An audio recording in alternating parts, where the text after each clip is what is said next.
Comments for Mr. Chambers? Saying none, all those in favor of the resolution signify by saying aye. Aye. Opposed, motion carried.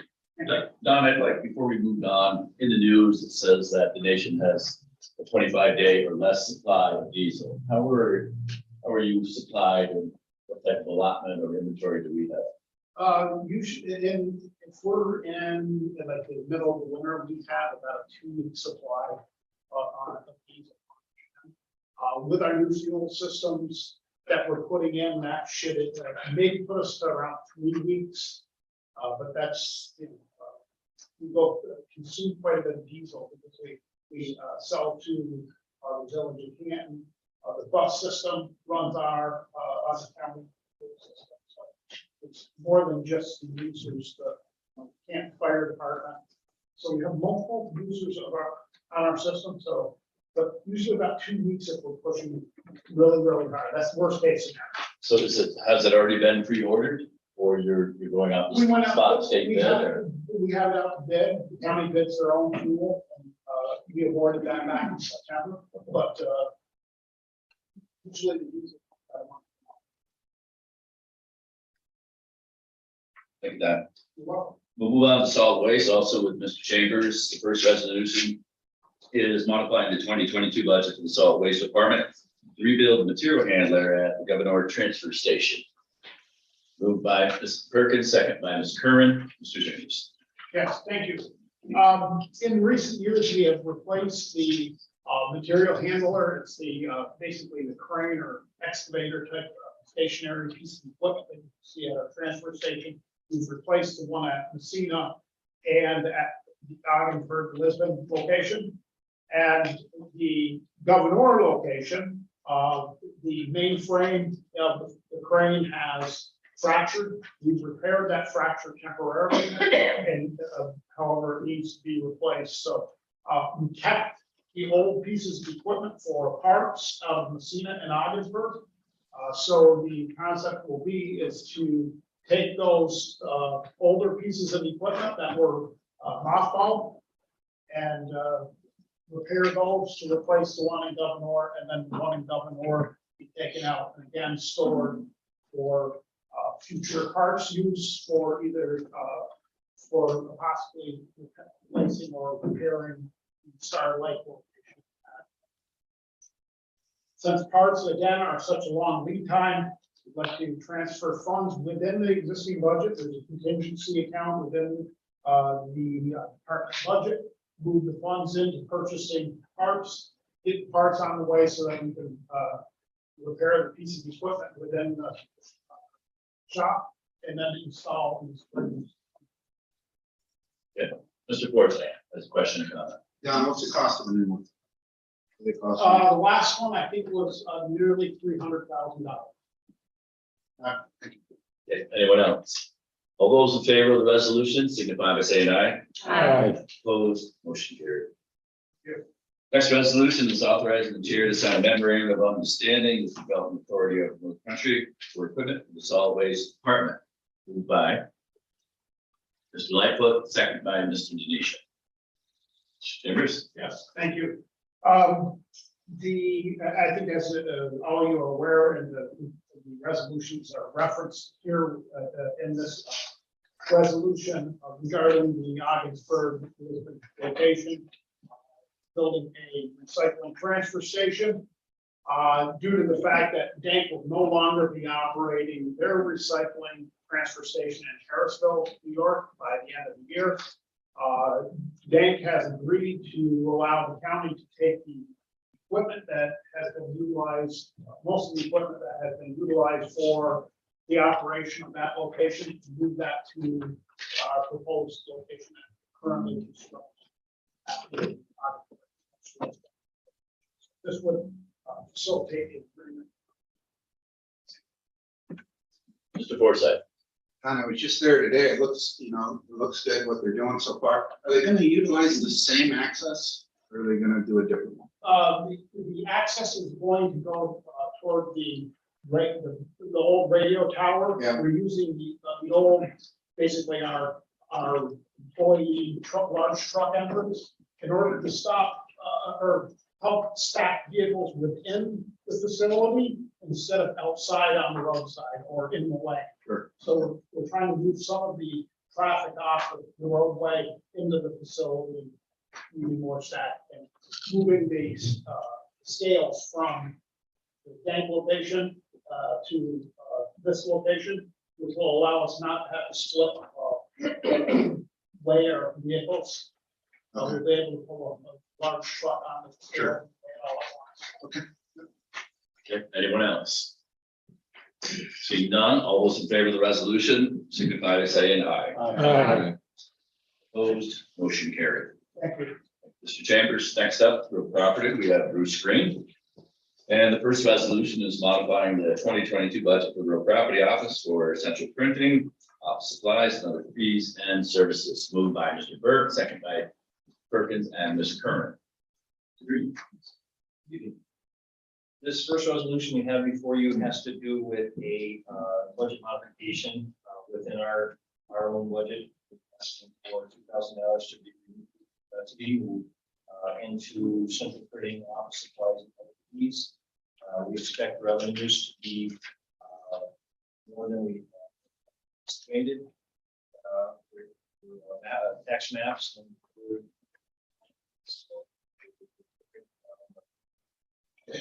Questions or comments for Mr. Green on this resolution?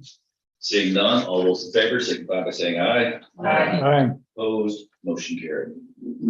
Next resolution is authorizing the chair to sign a contract with Systems Development Group Incorporated for image made online feature enhancements for real property office. Moved by Mr. Perkins, second by Ms. Kerman. Mr. Green.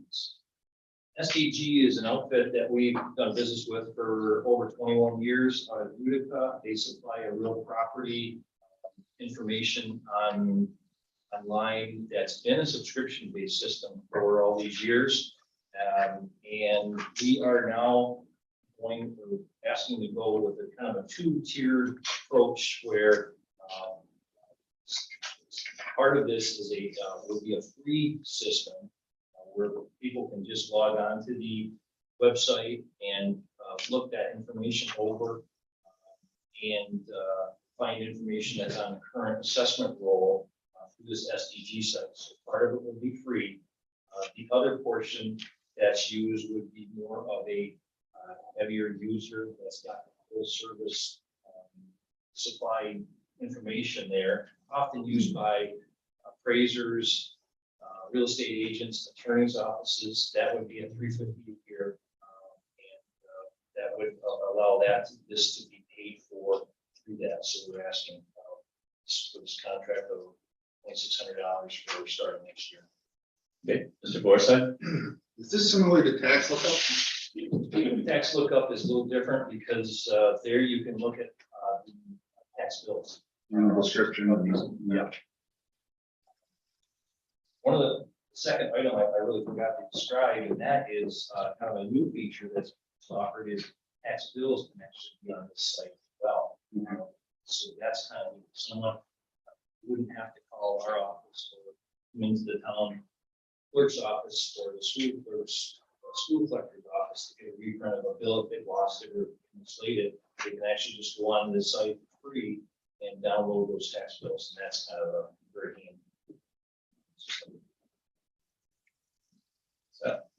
Anybody else? All those in favor of the resolution signify by saying aye. Aye. Opposed, motion carried. Thank you, Bruce. Next up is our treasurer, Renee Cole, and the resolution is authorizing the chair to sign a contract with Card Connect LLC Municipay to provide credit card services to St. Lawrence County Department. Moved by Mr. Lightfoot, second by Mr. Forsythe. Ms. Cole. We can't hear you. You're muted. Sorry about that. Thank you. So this resolution is authorizing the chair to sign a contract with Municipay. It's similar to a resolution, and I apologize, I don't have it in front of me, but we had a similar blanket resolution for all paid for a credit card. So it's just setting up, if this credit card makes sense for other departments. They don't have to come in with an individual resolution. So it's a blanket resolution authorizing this as a potential credit card vendor. The nice thing about this is it's also including the ability to accept online payments. My office will be utilizing this vendor specifically for property tax payments. We currently use a different vendor and can accept some credit card payments. That vendor's LexisNexis, but there are differences between the current credit card vendor and Municipay, particularly related to real property tax payments. So neither of them have any county costs to them because, as you probably recall, there's a user fee that the person who holds the card pays. So, but Municipay actually has some benefits on the cost when it comes for tax payments. It's the percentage is 2.65% versus 3%, or $3 minimum is so it's 2.65 or $3 minimum. Yes. But the nice part about this solution is that it also offers an e-check, so somebody can go in and enter their ABA and their routing number and their checking account number and actually do an e-check, and it's $1.50 for them to make that payment online. And this integrates with our tax software that we use. So this will actually get us to the point where people can go online and make their tax payments directly without having to come in or mail them at a much more cost-effective rate for them. So our goal is to have this up and running for January 1st with the tax collection piece. Any questions for our county treasurer? Renee, will it still be payment, one-shot payment, and then also could use quarterly? It won't be on a monthly basis. You wouldn't be broken down into monthly payments, right? Not for property taxes. You have to pay your current year first in full, unless you're in the delinquent stage and you've entered into our contract agreements, and those are quarterly. Okay. So this is for straight up. If you get your tax bill in the mail, you'll be able to to actually go to Allenton L, which was just mentioned, and pull up your tax parcel and be able to click and pay it online and submit it. So we'll have to inform our users that in addition to what they're paying, there's also 2.65% in addition to be their cost, correct? Yes, and it's less than what they pay now. If people choose to pay by card, they can do it by the phone, and I believe they're paying 3% right now if they're using their card. So this will have the option of actually doing an e-check, which is only $1.50. So it's a really great incentive to use that. All right, Mr. Forsythe has a question. Renee, can they do e-check by calling the office and having you input it? I don't think she heard that. I Did you hear did. that? I did. I'm not. I mean, logistically, I believe that they could. Yeah, we've been doing that for I'd want to years. think about them actually sharing their bank information. Although if you write a check, we have it on the check. So. Yeah, I'm just curious if they can do that, because a lot of the older customers don't feel comfortable doing that, so they'd rather call it and have us sweep it. So. Well, and we'll still have the ability to pay online. I'm just not sure about the e-check part of that. Okay. Because I don't know if they'll have to actually authorize and give their permission to write a check out of their account. I think it's a different process than typing in your credit card information. Okay. So we'll find out. Anyone else? All those in favor of the resolution signify by saying aye. Aye. Opposed, motion carried. Thank you. Thank you, Dave. I've got one more. The next resolution, actually it's not, Van Lewis, is authorizing the St. Lawrence County Workforce Development Board to fulfill the functions of the one-stop network operator. Moved by Mr. Perkins, second by Ms. Kerwin. Go ahead, Ms. Lewis. We cannot see you. You were in the shadows. It's the Halloween spirit. Actually, it's construction and I only have one light. But thank you. The role of the one-stop network operator is currently occupied by a Workforce Innovation and Opportunity Act staff member through a contract with St. Lawrence County and the Workforce Development Board. That individual is considering retirement in early 2023. And there's not currently another staff member that we feel has the experience or longevity to fill that role. The Workforce Development Board issued an RFP that resulted in a failed procurement, receiving no proposals. We are looking to have the Workforce Development Board assume the role of the one-stop network operator, with the executive director performing the assigned duties. Okay, any questions for Ms. Lewis concerning this resolution? Seeing none, all those in favor signify by saying aye. Aye. Opposed, motion carried. Thank you, Bannon. Thank you. Next, Mr. Arquette, if you would introduce your resolution. Thank you, Mr. Chairman. I offer a resolution supporting an increase in snowmobile registration fees to generate further financial support for snowmobile trail development and maintenance funds. I move for its adoption. Is there a second? Second by Mr. Forsythe. Mr. Arquette. Thank you, Mr. Chairman. An economic impact study was done a few years back on tourism and what snowmobiles do for the state of New York, and it proved to bring in $868 million over a course of a year through tourism and all the expenditures associated with it. Across the state, that means there's 10,500 miles of trails overall, with about 750 here in St. Lawrence County. And back in 1987, there was a fund developed, the Snowmobile Development Trail Fund, that's funded exclusively through snowmobile registration. There's no burden on the taxpayers at all. And what this fund does is maintains and upkeeps the trails. There's been no increase in the snowmobile registration since 2005. So it's the will of snowmobile presidents and clubs across the state and St. Lawrence County to move that registration up a bit. It will take effect next year. You know, obviously, as we just had Mr. Chambers up here, and the costs associated with highway are similar. We have diesel costs, gas fuel costs, and everything else that goes along with keeping the trails up. So we're experiencing the inflation there. So this will help us generate more money, make sure that we protect that nearly $1 billion industry here in New York State. Thank you. Any questions for Mr. Arquette? Mrs. Haggard. Thank you, Mr. Chair. Mr. Arquette, I'm just curious. I have no idea what the registration fees are based on and what the average fee is and what they're looking at for an increase. Is it based on the type of machine? Or? It's not. It's the registrations are a flat rate for everybody. They're $90. If you belong to a club, it becomes half of that, 45. So strongly encouraging club participation. I do not have the answer at what the increase is. I did inquire as to that. I don't have the answer on what that increase will be. Okay, anyone else? Mr. Smithers.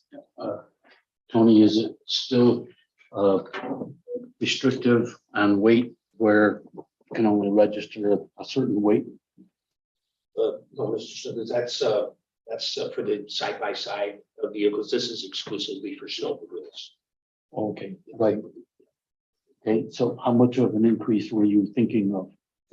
It's not, that's not for me to decide. It's the organization, and I did ask that and thought it would be pertinent for the resolution, and I was unable to get an answer on what the increase should be. I'm certain that the folks that are working on that realize that nobody wants an increase in anything. So I'm certain that it'll be minimal, but enough to affect the change that's necessary to keep the trails good. Okay, and of that $90, how much does the state get of that, and how much do you see locally?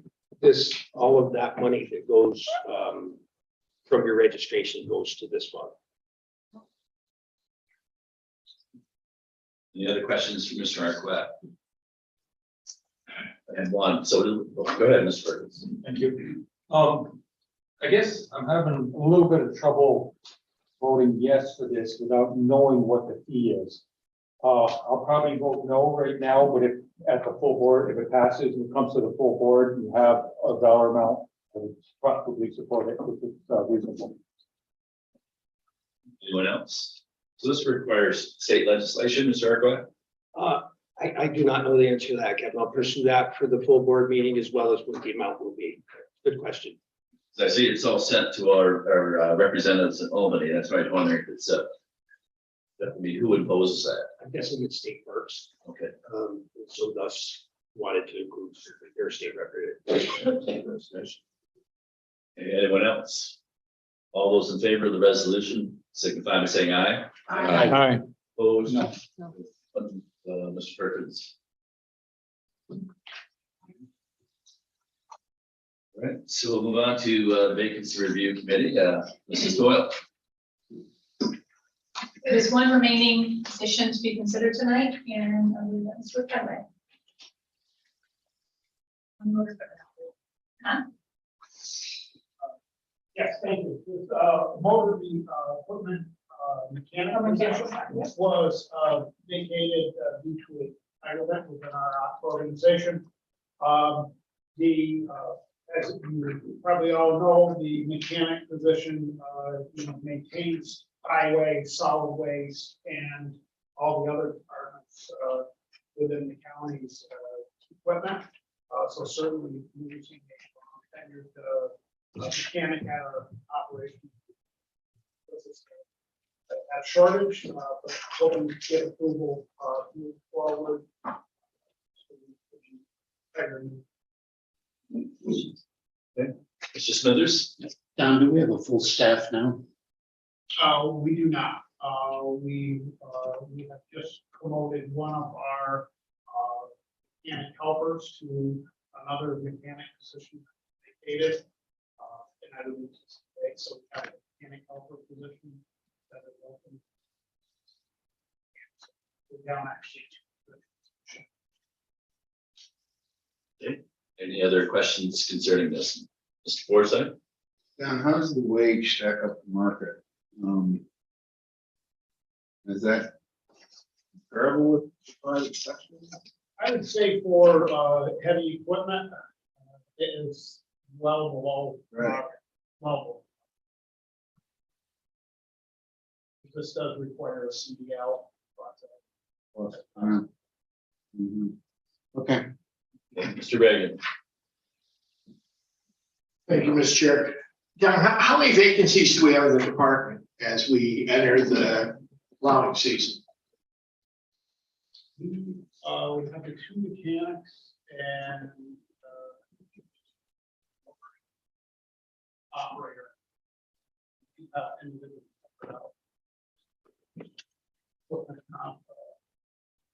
Related issues, but that's just one.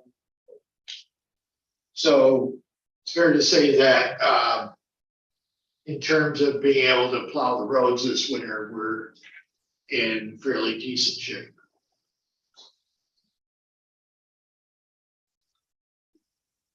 Okay, we're all set. Except for diesel. Except for diesel. Yeah. All right, Flint. I do have another question. Oh, yeah, Mr. Smithers, sorry.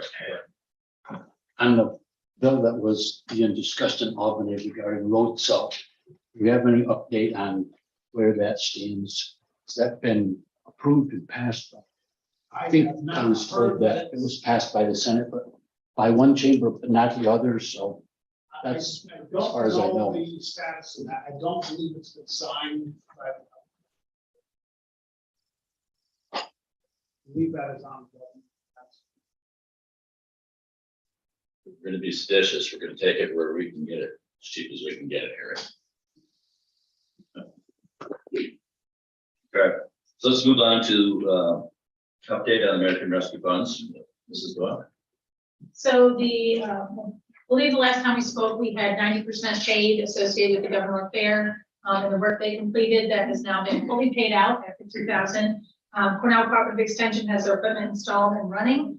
I believe there is still an outstanding balance to be paid upon completion of the paperwork associated with that $50,000. Just today, we received the contract back from Clifton Pine Hospital with their plans and a great deal of information attached to the contract to go over, to have council review so that their portion, which we would provide them, also the 90-10 split funding up front to complete their project and then 10% upon completion of the paperwork. So we'll be moving that forward. And then you have the resolution on that we'll talk about in just a moment. The last thing I did want to mention is we will be beginning to do some recruiting efforts for the portion of funds set aside for EMT, ALS, and BLS training. We have one student in at the moment. Our hope is that we'll be able to get folks interested. I believe there are 3 at this time that are interested, to get some marketing out there, to recruit folks to get their applications in so that we can get those folks ready for the spring semester. Okay. Questions? Okay, we'll move on to the resolution.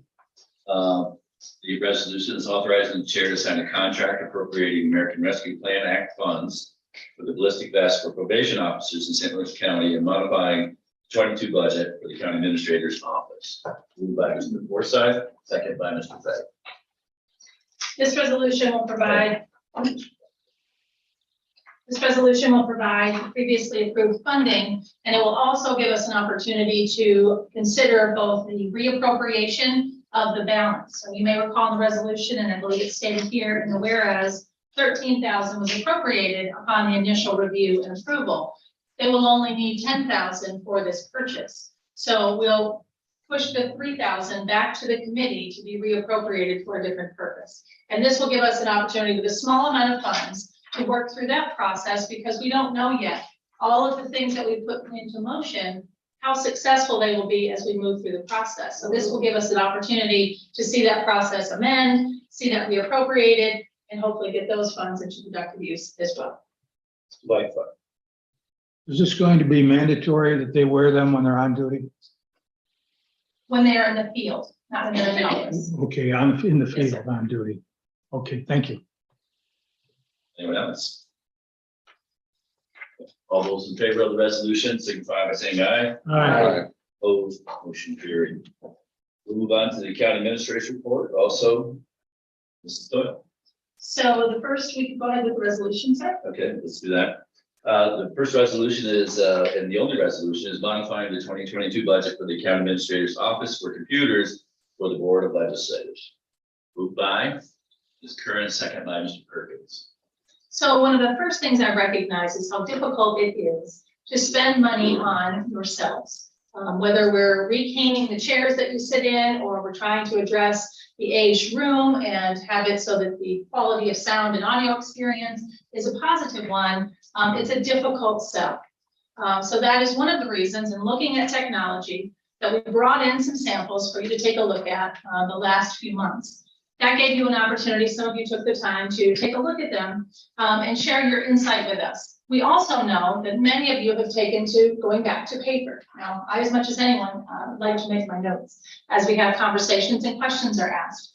One of the things I will mention alongside of looking at new technology is the ability not only to continue to improve the audio and visual experience of the board meetings, but it's also to record the meetings and have access to the agendas and make sure that we move to a place where voting takes place in an organized manner. So we had put out an RFP. I've spoken to you about this previously. We received 3 responses to legislative management software. So since I began with the county in 2003, the agenda before you tonight in the form that you see is what we've used.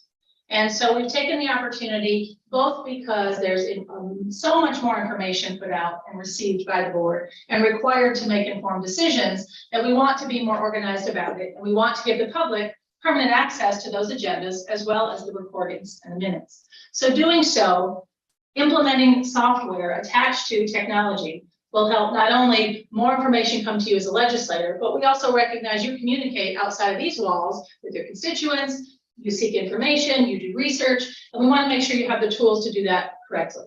So that is why in front of you this evening, and let me qualify this by saying, I don't mind whichever preference you have. We've priced out the one that was preferred by the folks that gave us input. That's what's before you tonight.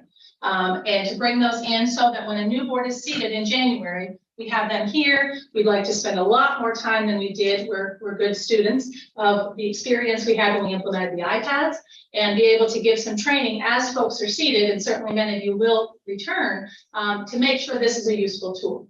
That is what you see in front of you tonight. Questions? Mrs. Haggard. Thank you, Mr. Chair.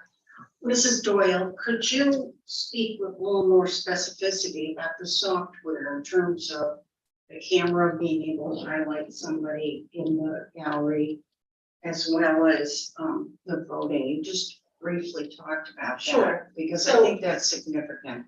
So part of our goal is when you look at the camera that you see tonight, many of the folks in the public can hear voices, and many of us and staff recognize your voices, but many members of the public don't. So it's very difficult when you're at 10, maybe 20 or 25 feet to identify even who's talking. One of the things this software will do, and the board has not approved it, and we have not placed it in any budget that you'll see tonight, would be to allow that tool to be of assistance to you as a legislator, both so that when you vote, you'll vote at your location, so that it isn't any mix-up. The roll call program we have is older than I am, and it works, it functions, but each time a new board is seated, it takes this legislature and pushes all those votes all the way back. So in order for us to get a roll call vote, we go to the proceedings, our paper, and we match that up with a vote in that year. It may or may not be the current legislator seated. So there's a number of things that we believe are important to update. We see so many more foils for information. We see so much more interest in following up on what the board said they would do with what they are doing. And we believe that getting the tools in your hands to do it would be helpful. If I may, just one follow-up. When were the iPads purchased? I know they predate my tenure. Well, I believe there were 2 rounds of them. We replaced a few in 2008, and then I believe we replaced a few in 12. Mr. Forsyth. I've got the original one and I like it. So I'm stuck moving into the new century thing if I'm still here, or just take my paper anymore, or You can do anything you wish. we'll have to have We this. will have them purchased for all legislators. It will Would be, that you have need to some, be on the desk during the meeting when we're talking? that would be the goal with our hopes of, if the board's approving of the legislative software. It's tough. We'll have to get I don't like a. tablets either. I'm a very hard sell, I'll tell you. Understood. Mr. Berg. I like the idea of updating whatever software facilitates better communication. I struggle with the $20,000 for computers for us. I think it's like Dave, maybe, if you're a preacher of that, but this works fine for me for anything that I want to do. I'd be interested in knowing what other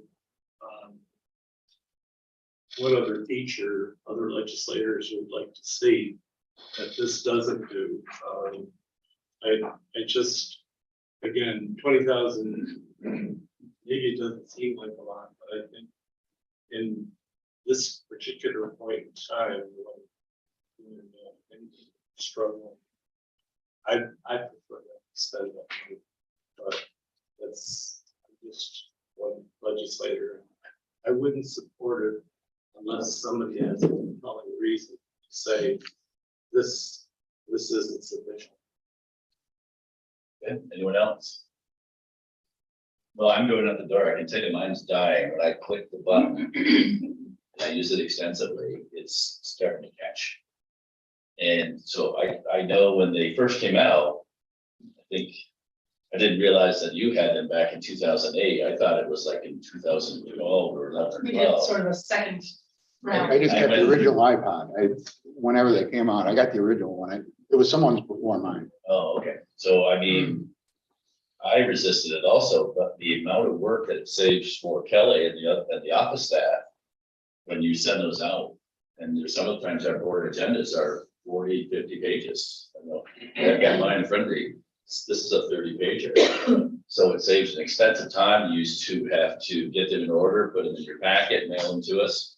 So I think it's a tremendous savings. If you divide the 20,000 by 50 people, it's about $1,300, which sounds like it's a pretty advanced piece of equipment, all 3 choices.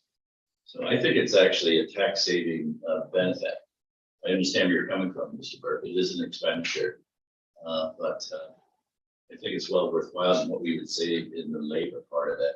And just even mistakes and errors, I know Kelly doesn't make any, but although since you've been married, you're slipping up a little bit, something about that marriage, but tell the sheriff.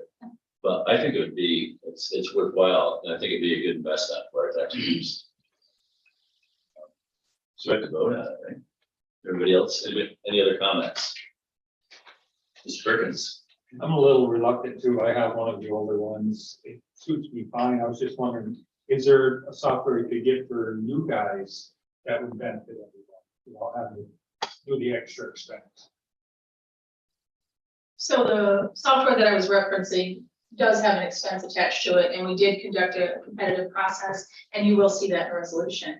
Its compatibility and functionality on the iPad, I can bring those details to you, as well as what the iOS systems benefit from. It really doesn't matter from the perspective that we have. We want to make sure that everyone who's expected to make a decision has the information, can access the information. That's really our goal here. And we did have, I would just add to that, we did have legislators who didn't want the new iPads when they came in. So you have discretion, but we wouldn't buy just a set amount. We have them available for you. Well, I'll just reiterate that what I have is on its last leg. It's buttons clicking, and you have to really force it to get to come on. If you look at all the information that's on your Google Drive as well, that's not included in your board ones. That would have to be included and stored in your place. Now you can access it. If you improve Google Drive from where it is, it was better before than it is now to access stuff. But all that information is there. It's there for your access. It's like having your own little library. Enough of that. Let's go to a vote. All those in favor of this purchase, this resolution, signify by saying aye. Aye. Opposed? Mr. Burke, Mr. Sheridan, Mr. Forsyth. Okay. All right, so the resolution passes. Okay, the only other item under the administrator's report tonight, and I will keep it brief, you have the detailed data on both summary form and department form on the third quarter. I would just mention, as I typically do, this quarter we saw 10 departments that were over that third quarter 75th percentile. A number of them are related to revenue. Some of them you'll see in the detail in the departments. They have large amounts of equipment, but they have not purchased. So the revenue is lagging because they haven't made the purchase at this time. I would just mention out of those 10 of the departments that are over, half of those, about 5 or 6, are within that 10% range. So they really aren't far off of what we'd like to see with departments in the third quarter. And in the other funds on the second page of that summary report, again, many of those are well expended. As you know, much is going on in the highway funds this year. We are nearing completion on our second site and furiously working in Potsdam to get work done there. So the pricing and the costs associated with capital projects is also included. That's where you'll find those, and the other funds are included. Many of those revenues, as like liability and casualty, come out of county departments. So you can see they're fully funded. Some of them are higher than you might like to see them, but they are where we're happy with them at this point. On the department summaries, the funds combined, you'll see on that first page, none are even at 70%, and that includes our salaries with the budget adopted of 46.8 million. We at the end of the third quarter we're at 32.2 million. And the revenue coming in against that is 188 million, or 69%. But again, if positions aren't filled, we aren't planning for reimbursement. So it's that spend and reimburse related to state funding, oftentimes that makes the revenue look as though it's lagging behind. Few areas to point out. We've had an extensive conversation with community services about their revenue. That's at 41%. County attorney has their salaries at 91%. There were some changes made in the separation between DSS legal and the county attorney's office. Those did not get carried over early in the year. They're being made now. So by the time you see the fourth quarter report, you should accurately see where positions should be split, how much work they're doing in the county attorney's office, how much work they're doing in social services. Revenue in the county clerk, we'll talk a little bit about that more in budget. That's lagging behind, but many of us are familiar with the vehicle challenges that we face this year, and that of course has an impact on registrations. So we're seeing a drop in revenue, and we've made some adjustments for 2023. Emergency services, that goes back to what I was referencing about the revenue. You'll see they have over $6 million in equipment from the grant that they were awarded. They're at a 3% spend because that has a lot to do with the interoperability project. So those funds will be spent, they will roll over, but they're just not spent at this time. Indigent defense, all three areas, they are coming back from a receivable from 2021, I believe it is. And so we're working on those also in budget as well to make sure those are filed appropriately, but you see those revenues lagging too. Office for the Aging, I think you heard Andrea mention on her revenue, that the annual plan was not approved in a timely manner. So they had some delays filing for spend that they already made. That is one reason I think this report is very important. In places like the county clerk or real property, where so much revenue comes in ahead of the expenses being made, that if you just look at the summary report, it looks like the department costs nothing and they're bringing in funds. When we all know that's not true when they have staff and they have benefits and they have contractual obligations. So this is that breakdown that really shows you the areas, if you're interested, department by their categories. Public health, again, they have an extraordinary number of grants this year. Their revenue is lagging a bit behind as well. We also have social services remarkably at 67%. I've talked with you about filling their accounting supervisor position. The help that we've had from our internal staff has kept that pretty close. To be within, just under 10% is pretty remarkable in my mind. You all did receive, and I know Renee would say it if she were on at the moment, but she sent out the sales tax information to you as well. And then the last one I point out, the department reviews is Youth Bureau. Their revenue comes in later in the year. And under the general funds, you can look down to around the bottom of page 6 of 8. That gives you the general fund spend. None of those raise concern with me. Any questions? Support side. Back to community services. Is it because of the revenue lag that it's off, or what can you attribute it to? So a couple of things. You've heard about the challenge in billing, with getting those completed in a timely fashion, but also they've had a number of vacancies. So when they don't have staff in completing services, they aren't billing for the services being provided. So that does keep their salaries down, and as you can see, 62%, but they also aren't going to meet those metrics. They have so many things going on now with regards to the programs. Moving staff around to cover the vacancies has really been a great job by them. Other questions? Mr. Smithers. On planning, can you help me understand there why that's so much? Again, so if you see in the equipment line, there's a spend there of 2.29 million. That's for transit. And so they are very heavy on their required spends. Many of their funds are tied up in grants, whether they've spent them all or they haven't. You'll also see the revenue is only at 25%. So they have not taken in the buses yet.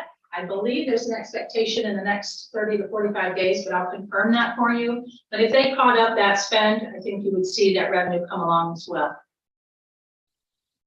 Mr. Burke. Bruce, are we getting the same reimbursement, state reimbursement for DSS for our county attorneys as we were prior to the switch? There was some question that if they were listed under DSS, that it would have to be a contract. In the contract, it's a lower reimbursement than we're bringing the DSS. Do you know that? Is that true? And if so, what's the difference in the reimbursement? So the first part of the question, I can check on that for you specific to those positions. Certainly those positions that should have been moved over that stayed in the county attorney's office without a contract wouldn't have seen any reimbursement. But they do catch up the claim. I believe the third quarter claim is getting done now, and then the fourth quarter claim would be done. I'll find out also if expenses that were earlier in the year that were on DSS work could be claimed for periods other than the quarter they're claiming for, as well as that difference in reimbursement. I don't recollect the difference between the two, but I'll find that out. You bet. So the second part of that is not the county attorney reimbursed. We do get state aid on the work that he does with DSS legal. We do. It's just if let's say this position was split half and half, and for the 90% you're seeing on the quarterly report, that half of the position stayed in county attorney instead of in DSS. it wouldn't have been claimed because they wouldn't see it in the DA accounts. Right. So if we do place it over there and retro back to January 1, I want to find out to that question if we can go back and get the funds that were expended. That topic came up when we were talking about his compensation. You have something else, John? Well, yeah, I just want to make sure you understand my question. But my question, and that is, I had heard that there were different reimbursement rates. I believe that's true. Okay. Yeah. For county attorneys who work under the auspices of DSS, so that they'd be considered DSS attorneys versus assistant county attorneys. If they're assistants, then there'd have to be a contract for that. And again, I don't know if this is correct or not, but if there was a contract for that, it was a lower reimbursement rate, I think 8 or 9% was what was tossed around at the time. I'd just like to know that, you know. Okay, I'll look for that Thank you. information. Any other questions on the quarterly report? Okay. Okay, we'll move on to committee reports. First up, Mr. Denisha with Cornell Cooperative Extension Board. Mr. Chairman, the annual meeting was held on Tuesday, October 18th, at the farm. Was held in the Bears Den, as it was last year, it was cooler this year. The nominations for nomination for 2-year term, Rich Gilbert, and the three nominated to the 3-year terms, Mark White, Mars Burning Housing, and Sharon Poole. One thing I know we talked about it last week, but I wanted to bring it up again, that at the annual meeting, Norristown Public Health representative in Princeton Extension. In large part, due to their efforts regarding vaccination. I will say the farmers were greatly appreciative of Jolene's efforts in public health. Next up, the Fish and Wildlife Management Board for Region 6, Ms. Curran. We did not meet in October. I'm still waiting on all the minutes from September. Thank you. Fisheries Advisory Board, Mr. Manello. So we met on September 27th. Jana Langtree from DEC Region 6 was there. She shared several pieces of information. First was about the light array that up and down the river. They're using some light telemetry to guide eels so that they can capture and transfer around the dams. They're doing it in both Iroquois and in Waddington. The Little Sucker Brook project that they're just finishing up, that's the last habitat improvement project from the Moses Saunders licensing from 15 years ago. And what that does is it controls water levels to benefit the northern pike so that they use the spawning ladder system. In July and August, there was a bass fishing survey to licensed anglers with valid email addresses. There were 2,406 respondents, and the results are in. They'll be analyzed and shared out soon. I'm not sure the questions that were asked in the survey, but I will provide that information as soon as we have it. We talked a little bit about the Ogdensburg Dam relicensing. There was a scoping meeting that was tentatively set for October 28th. I'm not sure if that happened or not. And DEC is doing risk assessments for consideration of fish passage. And the licensing process takes about 5 years to go through traditionally. Trout stream management plan that was finalized 2 years ago, they're updating. There's some areas that they stock that are private property owners that don't like to allow people to fish, but they're continuing to get stopped. So they're kind of revisiting those areas. And if private landowners are not going to allow public access to fish, then they're going to take them off of the restocking, just to conserve a little bit. We talked about the sturgeon celebration that went on at the Nature Center in Messina on October 15th, an update on the acoustic telemetry project. They have some more tags to put on in some of the trids they'll do next spring. But this past week, 2 weeks ago, they were pulling the receivers to download the data. The requirement to clean, drain, and dry boats effective June 8th within 10 miles outside of the blue line. We talked a lot about whether or not there's education or materials posted when people come out, if they're even aware that that's taken place. The Tackle Box app that you can download on your phone now, that pretty much is the fishing guidelines so you can pull up any body of water that you're in on the Tackle Box app. You can put in the fish that you caught. It tells you how long it has to be, and when you can fish those legally. Does not require service. You can download certain bodies of water that you tend to fish in, and then you don't need access to internet capabilities to be able to access that. And then the gill netting survey, Thousand Islands and Lake St. Lawrence, is completed. The data is preliminary, so it has not been released yet. And then the last thing we talked about briefly was with all of the new fishing tournaments, the possibility that municipalities could actually charge a conservation tagging, like a fee to host the tournaments through the tournament providers. That could be part of the contract, so that there's money, conservation money being put back into the communities that are hosting these tournaments as well. So that's pretty much the gist of it. Our next meeting is November 22nd at 7 o'clock in the basement. Okay, thank you, Nicole. Next up, Governor Fair Board, Mr. Smithers. Yeah, Governor Fair grounds are currently taking in a number of vehicles for storage over the winter. They make a decent amount of money doing that. They recently had a trunk or treat event, and they had over 1,200 go through the line, so that was well attended. Next meeting is scheduled for tomorrow. Mr. Smithers. While we're at it, let's talk about highway and solid waste. You're up again. Okay, we had a highway meeting with some of the towns representing the paving contract. They requested a revision, and we're meeting Wednesday, November 2nd, to discuss that further. Thank you. The IDA, Mr. Reagan. Thank you, Mr. Chair. The IDA met last week and approved its budget.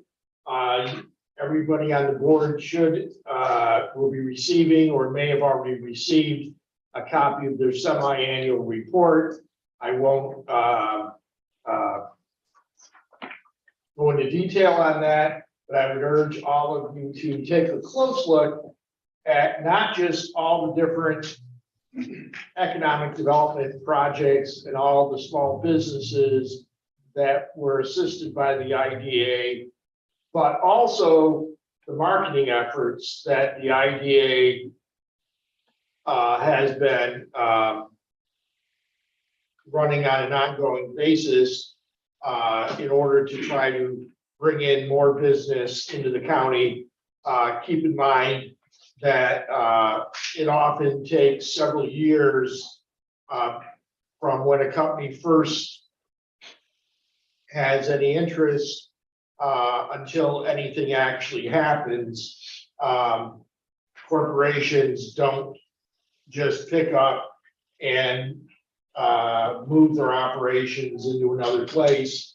It takes years of internal discussions, and so I think you'll be impressed to see all the different ways that the IDA is reaching out to try to sell St. Lawrence County to businesses across the country that might have an interest in coming here. Thank you, Mr. Reagan. Recreational Trails Advisory Board, Mr. Arquette. Thank you, Mr. Chairman. And thank everybody for supporting the Appendix A's earlier on the agenda. That piece of trail between Picketville and Morgan Road has been an area of contention for years, and Rick's very familiar with this area as Bill. So that we're really appreciative of that, excited about that piece of work getting done. We're also working on a section of trail in the Buckton area that will pull us off a bunch of blacktop, and so kudos on the Picketville to Debbie. A lot of things had to come into place to get us where we are on that, along with obviously Steve and Don filling in the gaps to make it a formal piece of the trail is going on there. Big business. Thank you, Mr. Arquette. Next up, St. Lawrence River Valley Redevelopment Agency, the RVRDA, Mr. Forsyth. Thank you, Mr. Chair. We met last Wednesday, I believe it was, in Louisville. We adopted our budget for 2023, pretty much the same as every year prior. The RVRDA is still financially strong. There was one grant that was approved. It was a CDEIP grant to the Village of Messina to purchase, they called it the old Messina School, that building with the facade, part of the downtown revitalization. I was an abstaining vote on, or a no vote, I guess I should say. Just for the two reasons. First of all, they didn't apply for CDEIP monies. What they utilized was monies that had been offered over the last several years that hadn't been used. So they reached into that fund basically to do it. And it exceeded the 20,000 limit. It was 25,100. And I just think we should be consistent, but I was one no as opposed to 3 yeses, which is fine. But, and I understand the project and I understand the reasoning behind it. I wasn't no. Thank you. St. Lawrence County Chamber of Commerce, Mrs. Haggard. Thank you, Mr. Chair. The chamber hosted a media mixer where they had the ARPA applicants and the area media partners on September 28th. There were 21 applications for the ARPA Travel, Tourism, Hospitality Promotion Program and the Capacity Program. There's $500,000 available to distribute. And as we know, the IDA already awarded Cranberry Lake Mountaineers a $40,000 grant for snowmobile grooming. The deadline for applications closed on the 17th of October, but will reopen as funds if there's another round. The chamber is looking to hire a tourism manager who would report to the director of tourism, who is Brooke. And that job is posted on www.stlcjobs.com. They're awaiting us word on a $700,000 application submitted to the Economic Development Administration Tourism Partner Subaward Grants Program. That's pretty exciting. Marketing plans for 2023 are being finalized. Brooke is working closely with the FISU World University Games. That is a winter time thing starting next January, I believe. The games are going to actually take place in Lake Placid, but a lot of the practices and the people, the athletes will be staying in our county. So that's something to look forward to, and I'll bring you more on that. That's a really good thing. Then was at the St. Lawrence Seaway Development Corporation's groundbreaking ceremony for the Visitor Center at the Eisenhower Locks. The 2023 Visitor Relocation Guide is being updated. I had an opportunity and along with our chair to attend the St. Lawrence County Chamber annual dinner at Windy Point. It was delightful. And that was on October 19th. The Craft Food and Wine Holiday Show at SUNY Potsdam Maxey Hall will be on December 3rd. And our next meeting is on December 8th. Thank you, Mrs. Haggard. Soil and Water Conservation District, Mr. Burke. The crop specialist for soil and water has been busy doing soil sampling. Cover crop program, all the fields, all the crops have been planted, about 220 acres included.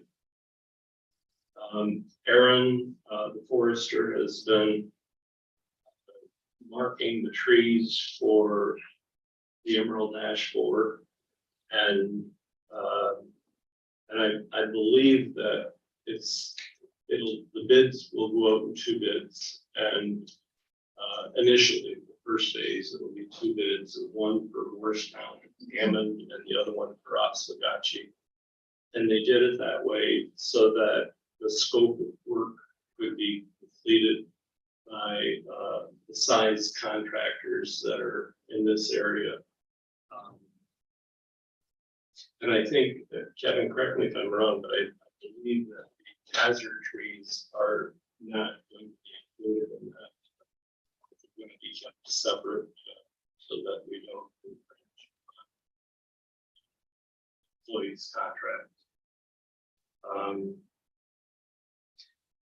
we purchased a new drone, purchased a new drone for the one that went down marshes of Black Lake. I think, and the other thing that seemed to be a concern to the Soil and Water Board is the fact that there are external forces outside of St. Lawrence County looking to change the structure of the board. And,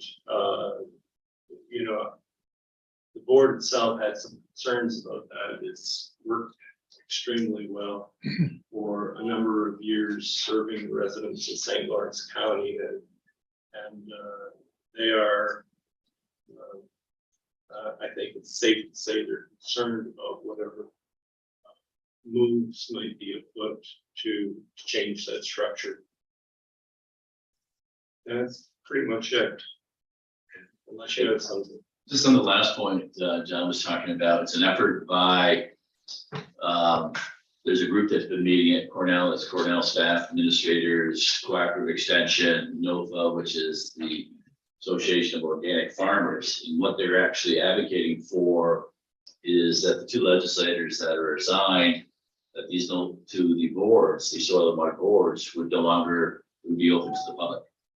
So you could have, in this scenario, you could have us as a legislative body with no representation on the soil and water board. And so the problem with that would be whether or not this body would actually support whatever the soil and water board is actually doing. So I made the State Farm Bureau President, David Fisher, who lives in Maverick, made him aware of it. And other members of the local Farm Bureau, but it's actually being the State Farm Bureau in Albany is aware of this, and they're working on it. And so what it is, it actually the Grange member would be eliminated and be replaced by the NOFA.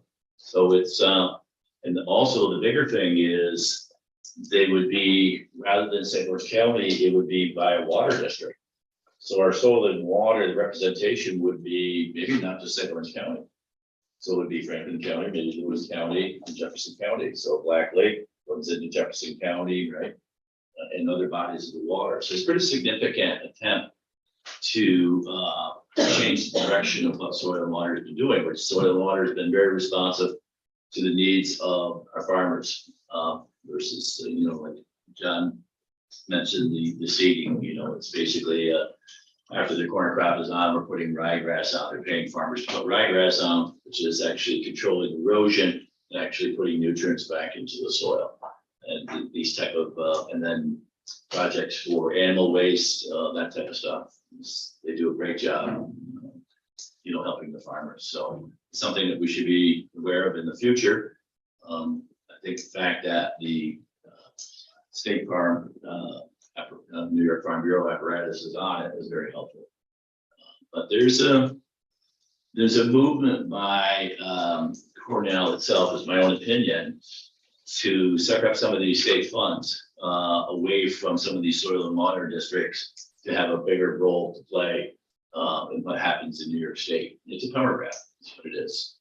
And they maybe moving towards some minority type, like organic farmers, or they want more input into this process. I think for John and I, it was particularly alarming that the request was to eliminate those two legislative positions from each county. And I think that this board would say, what, we're not going to give you your $40,000 or your $60,000 or whatever the county levels are. I think that's what we do, 40 grand or so. Soil and water. So you may say, we don't have any say over what they're doing with this. John and I don't receive any compensation. We don't get anything to do that, to attend these meetings. And I think it's very important to have a legislator, at least one or two on there for sure.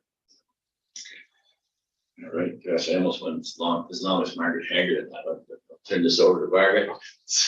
So proud to be an ad hoc committee. Mrs. Haggard.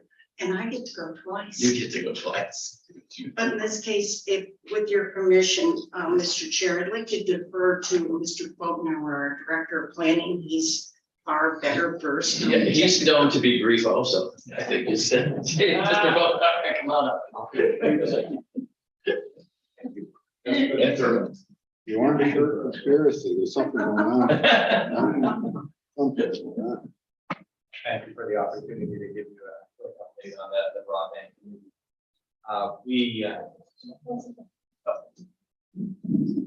How's that? Okay, it's good. Thank you.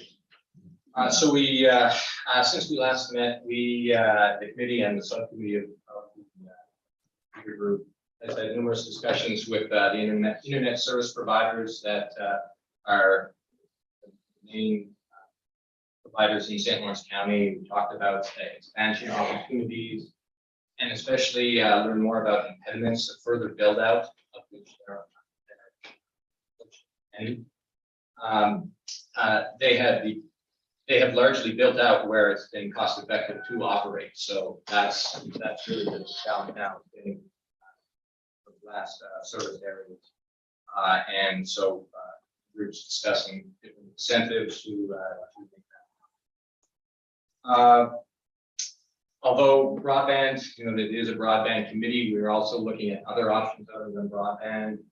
Some wireless options might be out there. Wireless technology does exist at a pretty high level. That is something that we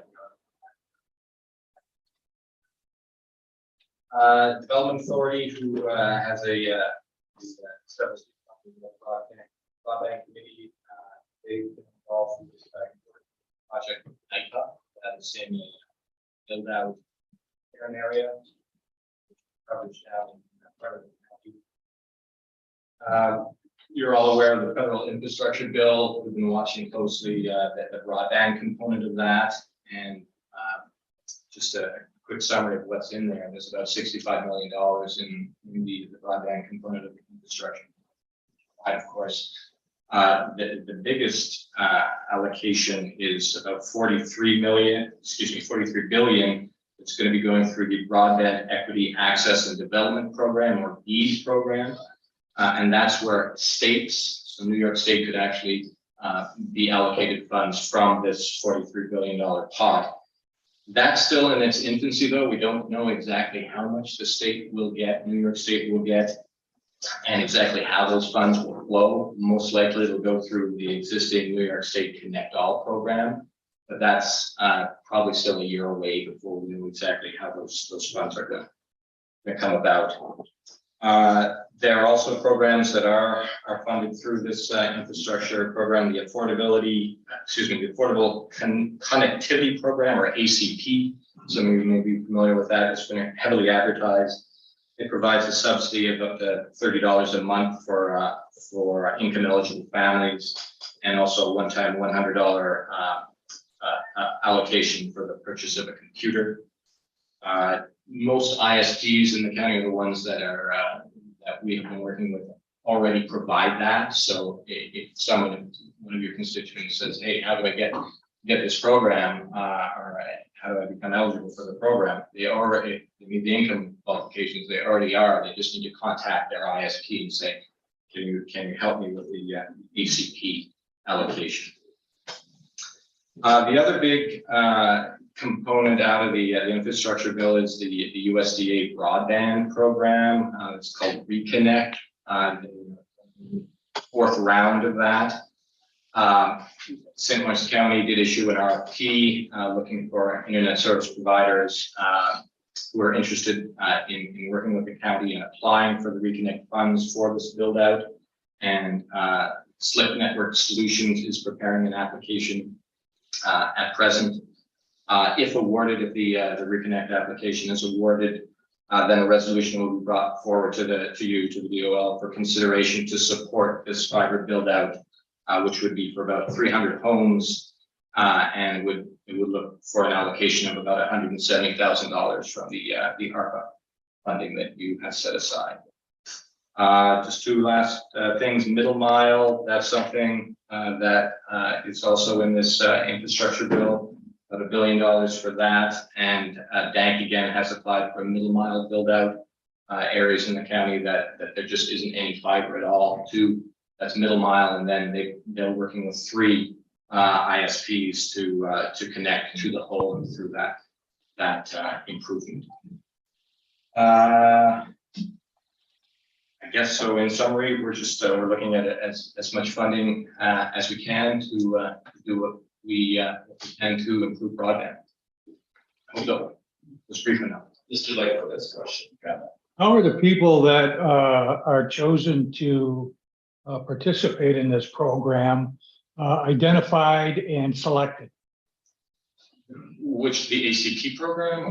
Yeah, well, this whatever you just referred to. The Reconnect? Yes. Yeah, okay. So that is the ISP that we've been working with, again, Slick Network Solutions. They have identified areas that are proximate to their current structure, so they can expand out just from their existing infrastructure, and that way they can maximize the amount of coverage. At least a couple times every week, I get a phone call about broadband, and I'm sure that other legislators do too. And what the concern is most of what I hear is they've got it right up to the intersection, and why couldn't they bring it down to me? I'm only 100 yards or whatever away from the terminal point, the termination point. How are we going to get it to those people? They are as deserving as anybody is. And it's been identified, at least in my area, the town of Oswegatchie is significantly under able to use Wi-Fi. They can't get it. And I know that Hammond and Morristown, some of those roads there are also in those kinds of shape. And I'm speaking just for my area, obviously. I know there are others. What are we doing for those people, that individual that can't get it? And something comes to mind about a presenter here that was here a while ago that mentioned coming from out of Messina to Raymondville. And they started at each end and never met in the middle, and left those people that were in that void without any Wi-Fi service. Those are the kind of things that tick people off. And I think that those are the kind of things that we need to focus on so that we can see that everybody gets this, or that at least it's available to them if they want it. Right. Okay, respond. Yeah, absolutely. We received the same phone calls in our office about those challenges, and the issue at present is with the current configuration where you've got, there are many examples of, you've got a void in the middle of the road. You've got it at one end, you've got it at the other. There's a void in the middle because there just aren't enough houses to make it worthwhile. Now that doesn't help the 2 or 3 houses that are in the middle, right? For the provider to say, well, if 6 more houses were built on that road, yeah, it would be cost effective for us to do that. So that's the biggest challenge that we have, is getting to those last units. And we've done some pretty extensive mapping work to identify where those are. There's mapping data out there now from the state. Many people that call and say, you know, why can't I see, you know, where I am, or how close is somebody to me? We point them to this state mapping software. That's pretty good, but we've actually refined it further to see exactly where all those deficiencies are. And those are the types of conversations that we're having with the ISPs to say, okay, how do we get to that road, the middle of that road? What will it take? It may take individual incentivization. There are some counties that are doing that are working directly with ISPs to incentivize those build-outs. I understand what you're saying, but what bothers me is that we paid for a study to identify people that were in areas that had no service. Verizon and Spectrum have done the same thing. I think both of them refuse to share the information that they developed on those that didn't have Wi-Fi or Wi-Fi service at their residences. So we had to do it. We had to incur costs to do that. So we know now where all these places are, where all these residences are, the businesses are and whatnot, okay? What are we gonna do about it? Is the question that I would pose to whoever is running this broadband show. You're talking, I forget what figure you just used, but it was an astounding figure dollar-wise of what monies were going to be dedicated to broadband. That's a lot of money. I'm sure that in one instance where I got a call, they were literally 100 yards from another house that would not string a wire. That $1 million go a long way towards putting that wire, you know, onto a pole that the property owner owned, and they would not do it.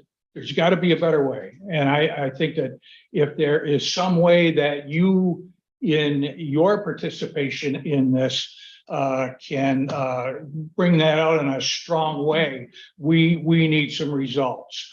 We've talked about it, we looked at it, we know where they are. Let's do something about it. Mr. Forsythe. Well, that's a good question. What's the number associated? How many houses are we talking? In St. Lawrence County? Yeah, in St. Lawrence County, our figure is about 2,500. 2,500. 2,500 unserved. That's substantial. Mrs. Taggart. I'd ask, Jason, and this is an impression I have from working, with the broadband committee, that, we're getting a lot better response from the local ISPs instead of the people that are the ones we normally think that would want to come up here and help. So most of our concentration has been trying to work with the SLIC citizens of Hammond, which I like from two standpoints. They're local businesses, but the Spectrum and Verizon people are out to make money. They're not out to do us a favor. And with a minimum of 10 houses per mile, that for them, at least, that is an impediment. Also, the USDA money, correct me if I'm wrong, Jason, but that has to meet certain criteria on the maps, correct? That is correct. Yeah. There are certain areas that have already received funding through previous rounds of USDA monies and other programs. So yeah, to be competitive, you have to sort of focus on certain areas that have not received funding before. So that's how SLIC has identified the area that they are targeting. If I may. Yes. And we have, this board has allocated a significant amount of money through the ARPA funds to make this happen, as Mr. Lightfoot points out.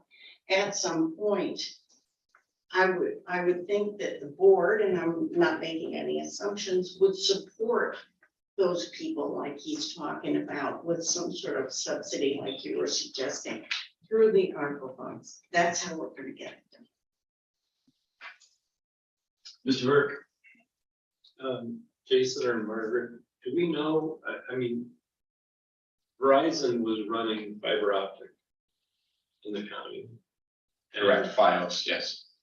Yeah, and we don't know whether they ever hooked anybody up. Are they waiting for grants? Is that what they're looking for? I mean, do we know the status of, I mean, they were on the back roads up by DeCoyster. There were all sorts of trucks running fiber optic cable up there. And I haven't heard, maybe somebody else has, that they've actually hooked up any homes to high-speed internet. So, I mean, you know, the back roads to Beaver Creek flourish. So I guess I'm wondering, is there a way that we can ask them? What's your plan? Are you holding out to see what kind of government handout you can get? Or Yeah, sure. So our understanding is that many homes have been connected to the Verizon build out. The challenge is, or I guess that there are just not a lot of homes in the areas where where they strung the fiber. A lot of the fiber was strung through Oyster, Macomb area. That was a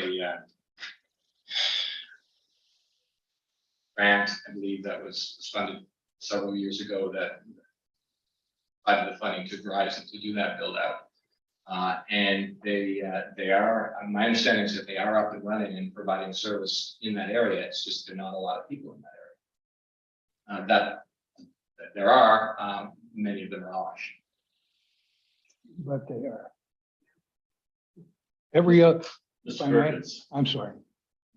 My concern in my district, and I know Larry's, it's very rural. I get calls quite a bit. There's definitely not 10 houses per mile in many of these places. So they're gonna be underserved. Are they ever gonna get served?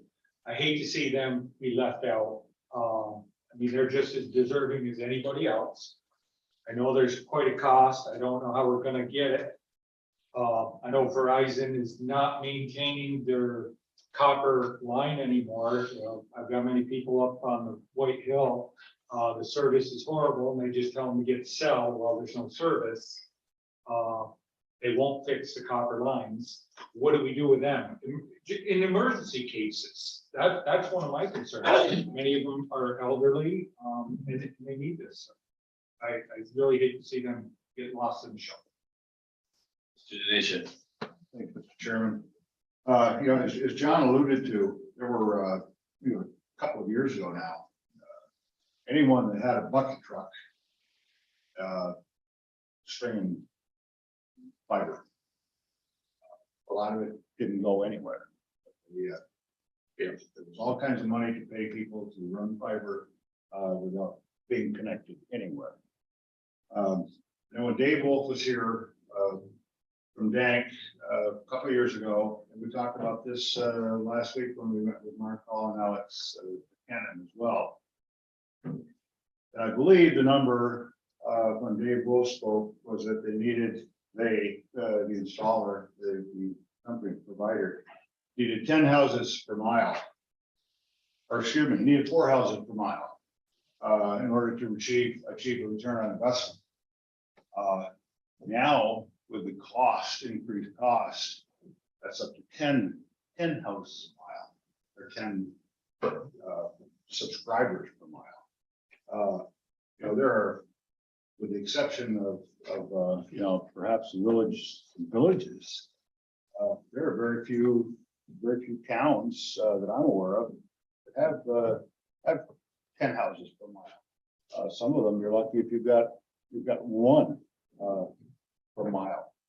And I agree. With what we've seen with through the COVID, with remote learning, remote teaching, you know, access to high-speed internet is no longer a convenience any more than electricity, running water. So yeah, there's been a lot of money spent, but there's yeah, I think there's one of my constituents that's just off County Route 19, about a half a mile off County Route 19, does not have service. It's insane. Mr. Reagan. Thank you, Mr. Chair. And I just want to remind everyone, as part of the American Rescue Plan Act, we've appropriated $3 million.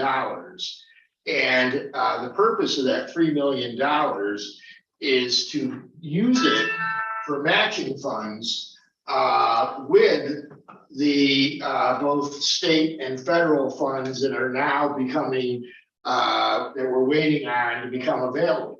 So, it's frustrating to sit here and wait. It's annoying. It provides no good answer to our constituents who want and deserve service now and were promised it by the governor when he came up here and spoke in Potsdam, these many years ago, and told them that, oh, it's here. It's, you know, I've solved the internet problem in rural areas. It's all there. Well, he never did. But this board has appropriated $3 million, and the purpose of it is to use it for matching funds with these federal and state resources, so we can get the most bang for our buck and get service to as many of those 2,500 homes as possible. So, you know, Jason, I appreciate all that you and your committee are doing, you know, and I would just, you know, we have to recognize that, you know, the federal government just recently passed its legislation. The rules are not yet out on how that money is going to move to the localities, but when it does, St. Lawrence County has already put the skin in the game that's needed so that we can move when a lot of other counties will be struggling and will not have the money available to provide the matching funds in order to qualify for the grant. So, you know, all of you who voted to put that money aside, that's the purpose. And, you know, in the meantime, you know, we got no good answers to give to our constituents who are rightly frustrated and angry and annoyed. But, you know, as we all know, the wheels of government, if they do turn, they turn slowly. But we do have the resources in place to try to get that service out to people who need it.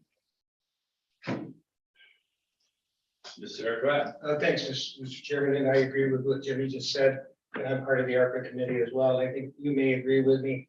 Kudos to one of our members, especially because she was adamant that we took a strong look at broadband, and Legislator Haggard and was vicious, for lack of better terminology, in making sure that we pursued that. So thank you.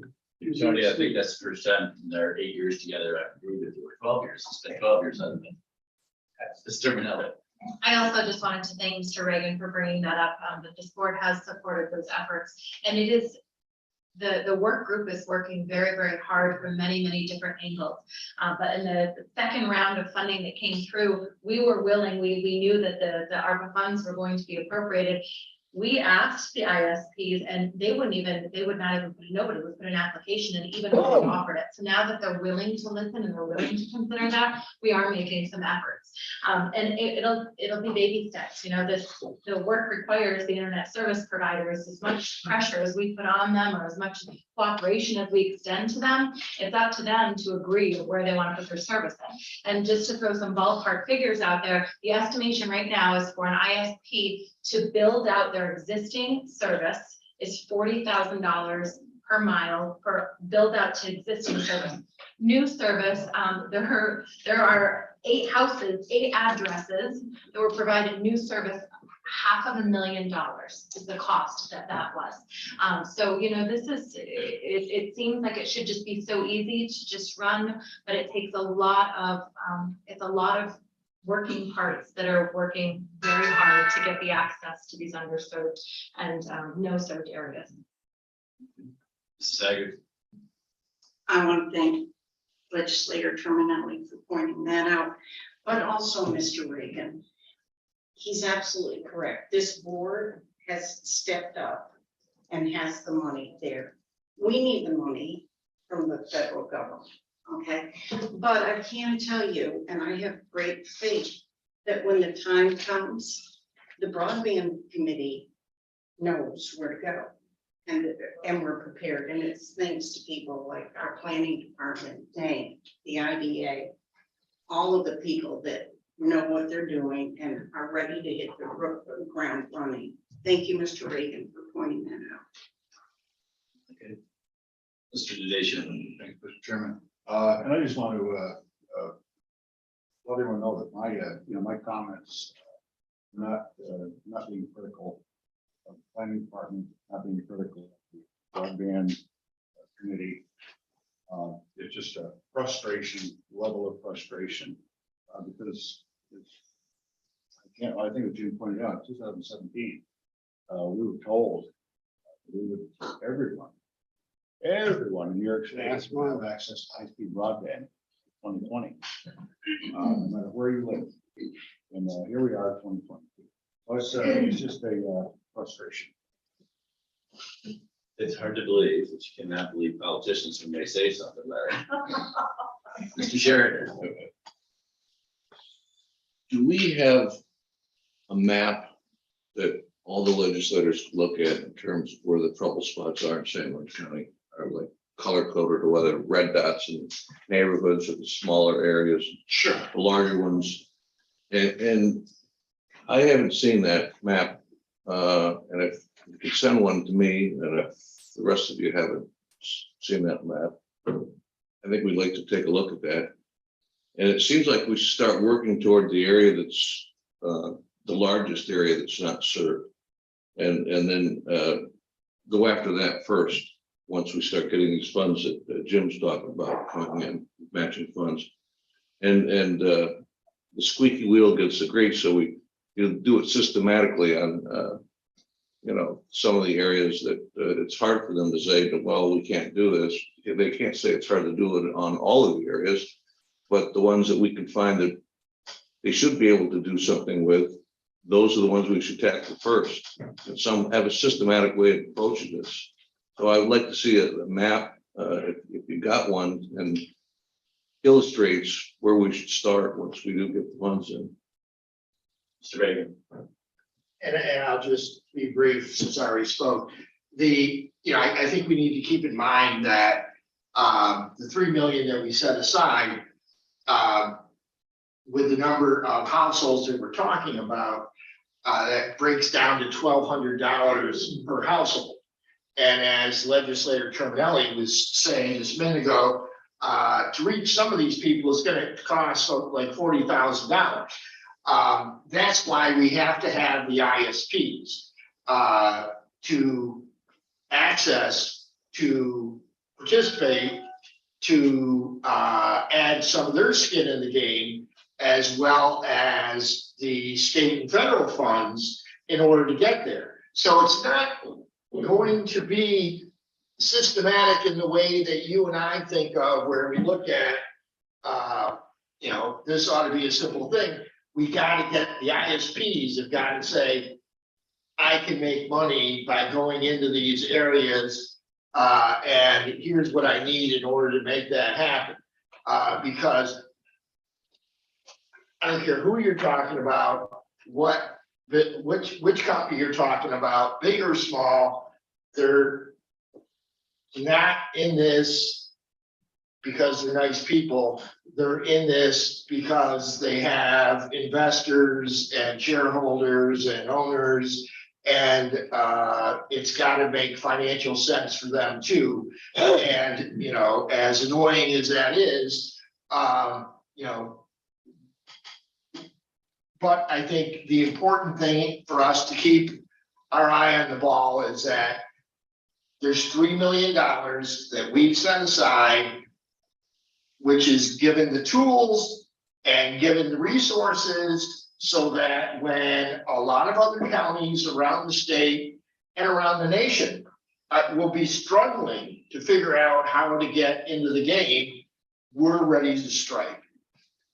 So, Mr. Reagan, and then, I'm sorry, Mr. Forsyth. So are we saying, thank you, Mr. Chair. So we're saying that we're gonna prioritize the people that don't have it, because there's a lot of people that want faster service. That live in urban areas and say, hey, I don't care about those guys up in Pine and Russell and DeGrasse. If they chose to live there, are we going to prioritize the people that have no service, or do we try to accommodate everyone? That's going to be the catch-22, because there's going to be a lot of people that say, hey, I need high-speed internet access now. I got to run my business. I got to do this. I got to do that. So it's a two-edged coin right there, I think. But I have no problem either way. So there's, with 2,500 people, that's less than 2.4% of the population that doesn't have internet. And I think we're pushing the boulder up the hill here. Because you're looking at the economics of actually, and Nicole Terminelli pointed out, the cost, and actually it's 40,000 now, what is it now? And then you get the fees that the state is, these stringing fees and everything else. I think we should be looking at satellites. I mean, you have Starlink that's working in Ukraine. I know 2 individuals that are actually, or one in Morley, and the one in Maggot that are actually using Starlink and are quite happy with it. So I think the development of satellite will be much more cost efficient. The whole stringing part of it, the maintenance of it. When you have satellites now for 50 years that can look down on you and spot Bill Sheridan and find out if he's smoking a cigarette. Now the technology is so good, you can tell what brand he's smoking. So there's all those advances in technology. And I think if you eliminate all the infrastructure needed of actually maintaining a wire through storms and everything else. Like I said, I know 2 individuals that are using Starlink and it's working well. My understanding is there's a wait list now to use Starlink, and there'll be other services that will be available competitively also. Margaret, we're gonna move on, okay? Okay. Okay, If you have something brief, go ahead. very brief. We are looking at a hybrid model. Maybe not that one because they are starting to fail and it's expensive for people. A lot of people can't afford $110 a month. Thank you for bringing that up. It's not out of the question. So I think $110 a month is cheaper than 40,000 going from house to house, or 80,000 or whatever it is. Okay, so let's go to old and new business. First up, we'll do the resolution. Thank you, Mr. Morton. And that resolution is supporting Operation Greenlight and illuminating the towers at the St. Lawrence County Courthouse Green from November 7th to 13th of 2022 in honor of the veterans of St. Lawrence County in St. Lawrence County.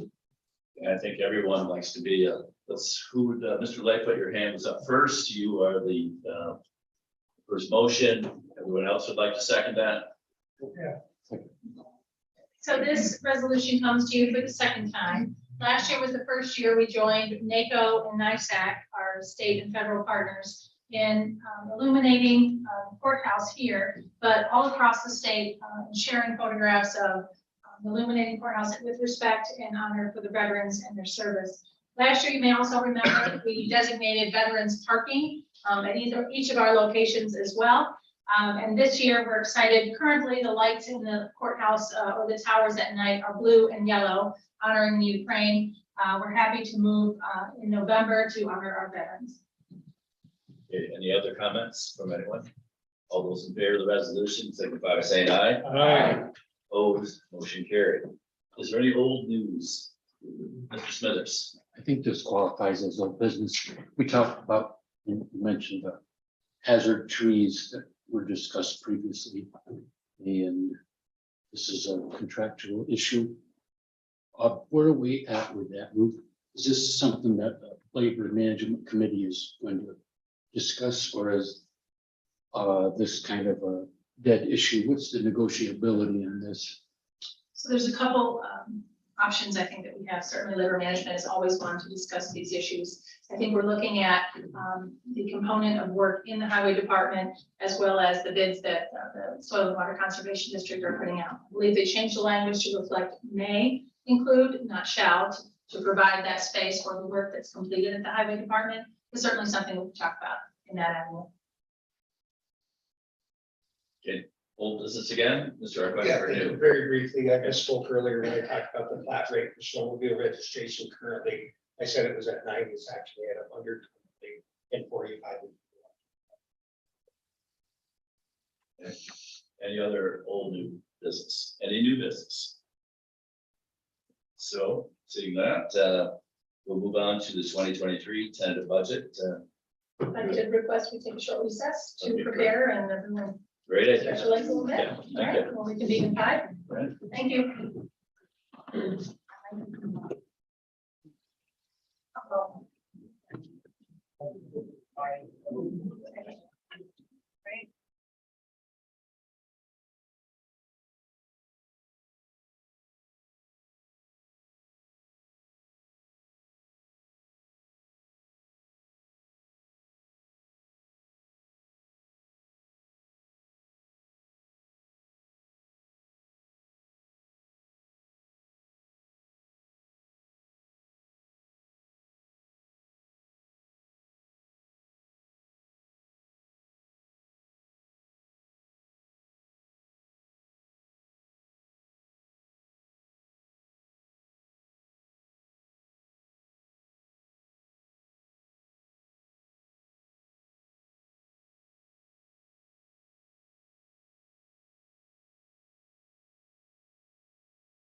last year with seeing the screen. And so we played around a lot with colors and tried to get the lighting so you could see that very well. So if you can't, please let us know. Certainly you're gonna all have copies of these, each of the slides to take when you come next week. Also just wanted to mention, we will give you the tentative budget books at the board meeting next week.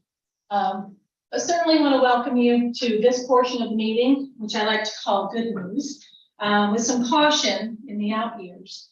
But first I want to say, all of the cursory thank yous from the staff, all the way entering the invoices that help build the budget, to the department heads who approve the budget, who come through the grueling process with the budget team, to all of you who listen to the tentative, carefully consider all your options, and then ultimately authorize a document that funds county government come January 1st.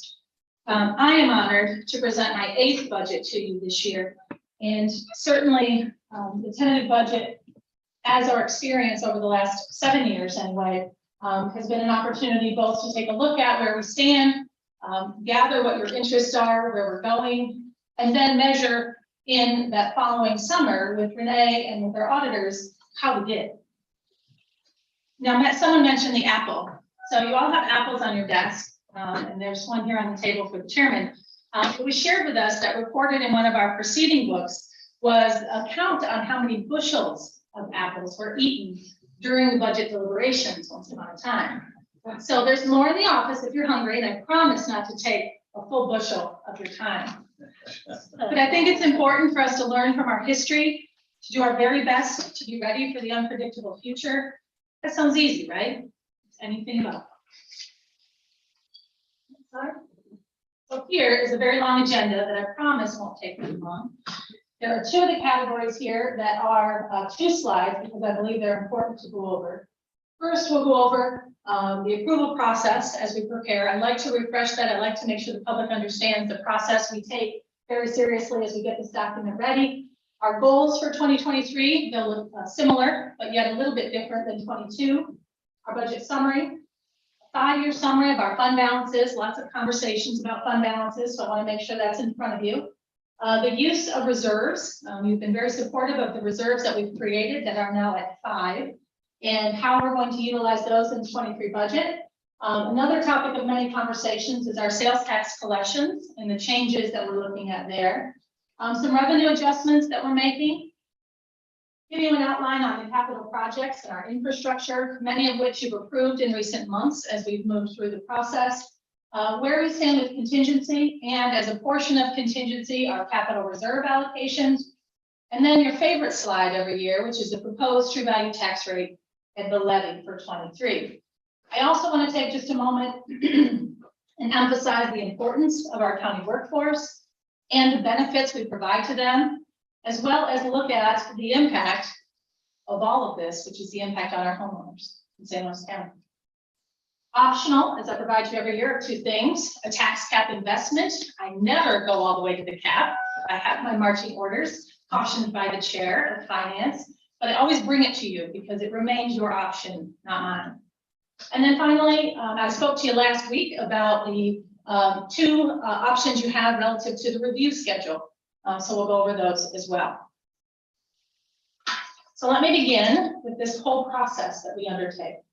First, in May to July, we have the departments get prepared for their entry into our financial system with their requests.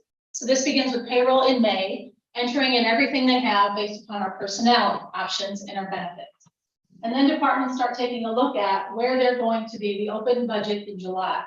Where they're going to be, I know many of you talk about zero-based budgets, many of you talk about replicating the existing budget. This is where departments take a look, they meet with their staffs, programs are reviewed, and they make their first requests and their entries.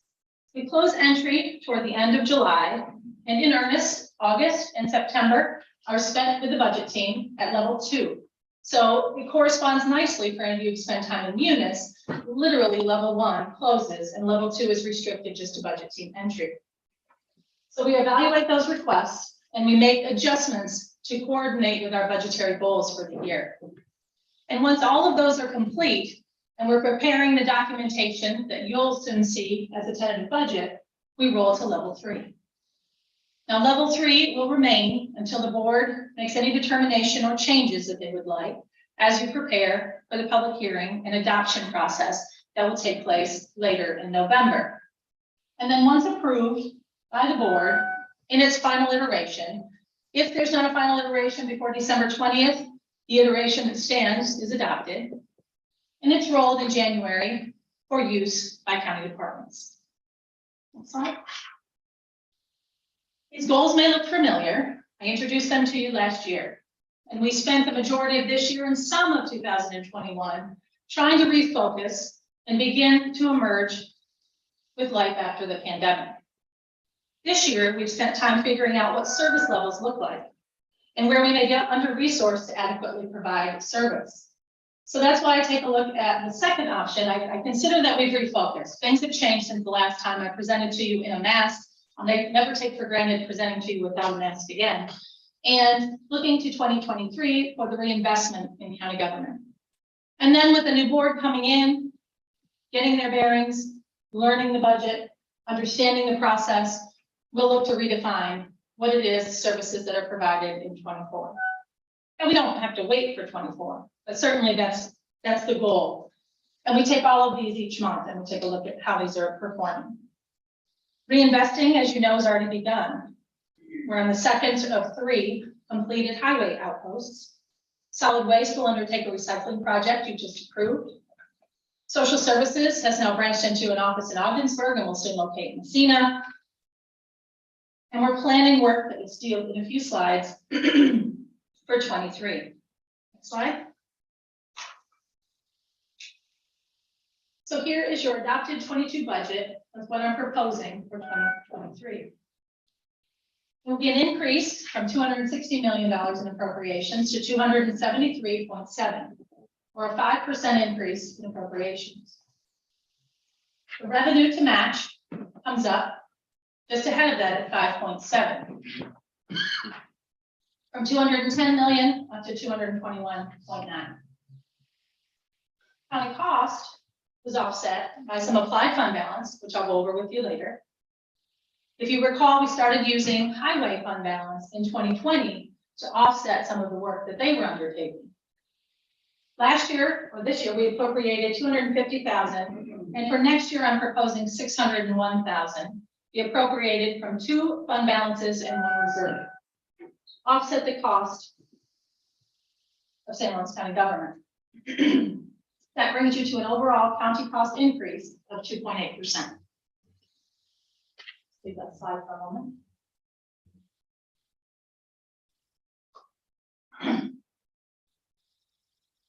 Next slide.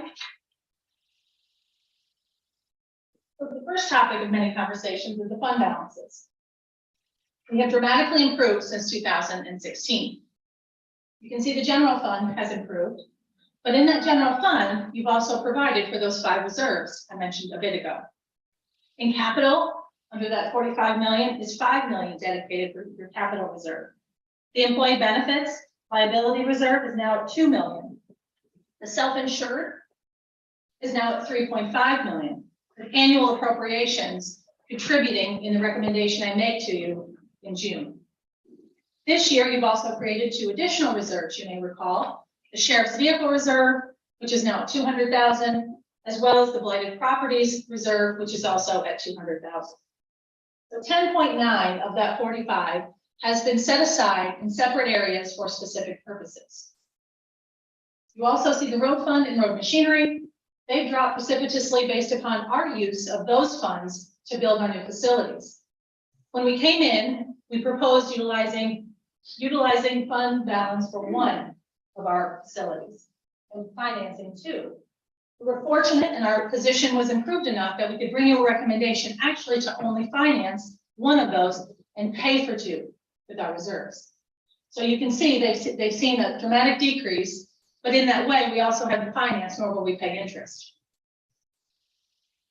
Liability and casualty, that is our self-insurance, our self-funded liability that is distributed across departments and brought back in to the county attorney's office to pay out claims when there are claims against the county. So overall, there are also net liabilities associated with solid waste and with workers' comp. That's why if you run across quick math, you don't come to 40.8. There's about a $1.5 million solid waste liability sitting out there, as well as a $6.5 million workers' comp. So if you do that, reduce the liability, it's 40.8. Slide. So I mentioned the use of reserves. And this is a little bit wordy, but I'll explain it to you. So the first is the Solid Waste Enterprise Fund. I'm proposing the tentative budget that we split the cost of the equipment they'd like to purchase in 2023 in half. Pay for half of it with appropriations, and the other half take from the overall reserve. There's about 1.7 million in the reserve. So with this 291,250, it would be at about a $1.4 million reserve. We already appropriated and the board approved the funds out of their fund balance for the recycling facility and the reorientation at the Lisbon transfer station. So that will leave, as I mentioned, 1.4 million in their reserve, in their fund balance. In the second situation, the health insurance reserve, we're moving into the second year of purchasing stop loss insurance. And in this situation, we have yet to utilize our stop loss, although we do know our high claims costs are extraordinary. At any given time, we may be in a situation where we need to access the coverage that's provided by our stop loss policy. So for 2023, the first year we purchased with a deductible of 300,000. For 2023, I'm proposing we increase that to 400,000, and that we again pay for it out of the operations for half of it and take half, or $203,755 out of the reserve. And that fund balance currently, as I just mentioned to you, is at 3.5 million. So with this purchase, that would bring that down to 3.297 million available. If you recall, this is how we purchased stop loss this year. And then the last item that makes up the 601,000 recommended use of reserves and fund balances in 2023 is the liability and casualty fund I just mentioned to you, sits at a negative or at a current liability. Solid waste, when we bought the insurance policy for solid waste a few years ago, we calculated the cost they owed the county for the years provided and the cost of claims paid out. So they spent 4 years paying back $213,250 each year into this fund. That completes this year. Prior to that payment coming into the county, the costs for liability were distributed to departments at a similar, probably about a $60,000 difference to what the fund looks like now. But in order to assist departments with the adjustment that picking up that cost again will place on their departments, I'm proposing the $106,625 come from the reserve that we set up and allow for a 2-year implementation to offset the hits to departments. So 3 separate funds providing 601,000 of relief to the general fund and the tax levy. Next slide. The next item that's gotten considerable conversation is county sales tax collection. So I draw your attention to the percent change over the last 4 years, and specifically note last year's 20.8%. We're all relatively familiar with the take of 73 million in sales tax last year and a proportion distributed out to municipalities of 30.4 million. Now that revenue did not include the hospital distress fund revenue, and that did not include the 1.056 million that we had to provide for the 8 municipalities, which successfully requested in our legislative agenda was to abolish both of those mandates. They have now gone away. So if you were to take a look back at 73 million, it would be another $1.5 million north if those 2 mandates hadn't been in place. So also understanding though, there are a few variables that impact this, and we'll go over those on the next slide in a moment. But I wanted you to know, and I believe you also have, as I mentioned during the meeting, an update to sales tax collections in your email from the treasurer. We continue to distribute as agreed with municipalities, and also we'll be looking to increase that share for next year and proportionately the distribution to municipalities. Next slide. There are a few variables that I want to call your attention to, 2 of which I just reviewed. That is the 8 municipalities going away and the reduction for the hospital distress fund. So those are adds for the county. There are 2 unknowns. One is the impact of the preemption by the city of Ogdensburg. So we have to understand the idea that there's going to be a portion of that paid out directly to the municipality that won't be part of our overall total. As well as the flip side of inflation is we see more funds in sales tax, neither of which are easy to calculate at this point, but they will have an impact on that overall receipt of revenue for this year. Also, in looking carefully at the collection trends for 2018 to 21 that you just took a look at, we decided to increase. We were fortunate that we were just over 60 million in the 2022 budget to increase that collection, but also another caution. We have to re-up next year. We have to request the state renew our additional 1%. The board will have to make that determination in the spring. Because Ogdensburg's decided to preempt, they will not have to provide consent for our request to go to the state. So for the 2023 tentative budget, we budgeted 71.6 million with a distribution to municipalities of 25.2. Just to match that up with the prior slide, we took in 73 million without the hospital distress fund and without the aid to municipalities. So we believe this is conservative, but we're going to watch it carefully and come back to you and keep you updated as these collections continue. Next slide. We did make some revenue adjustments, both positive and negative, but this gives me an opportunity to speak to a couple of issues. We've relied heavily over the last at least 15 to 20 years that I've been around on the downstate revenue, not only to pay for the cost of the county clerk's office and operations, but to give an additional $2 to $3 million to the county every year. And as I mentioned before, as we all know, we're seeing challenges and concerns with getting supply chain and commodities. Ours are no exception. And with that comes registrations. So seeing fewer purchases have generated fewer registrations. So for the first time, we've made a dramatic move to reduce our expectation of the downstate revenue from the clerk. There are modest increases included: the tobacco settlement, an additional 50,000, the high water funds, 44,000. As I just went over with you in detail, the sales tax collections. There are some associated with our healthcare and the drug subsidy and the PROACT reimbursements. One area I wanted to mention, we did not change. I'll come back to opioid settlements in a moment.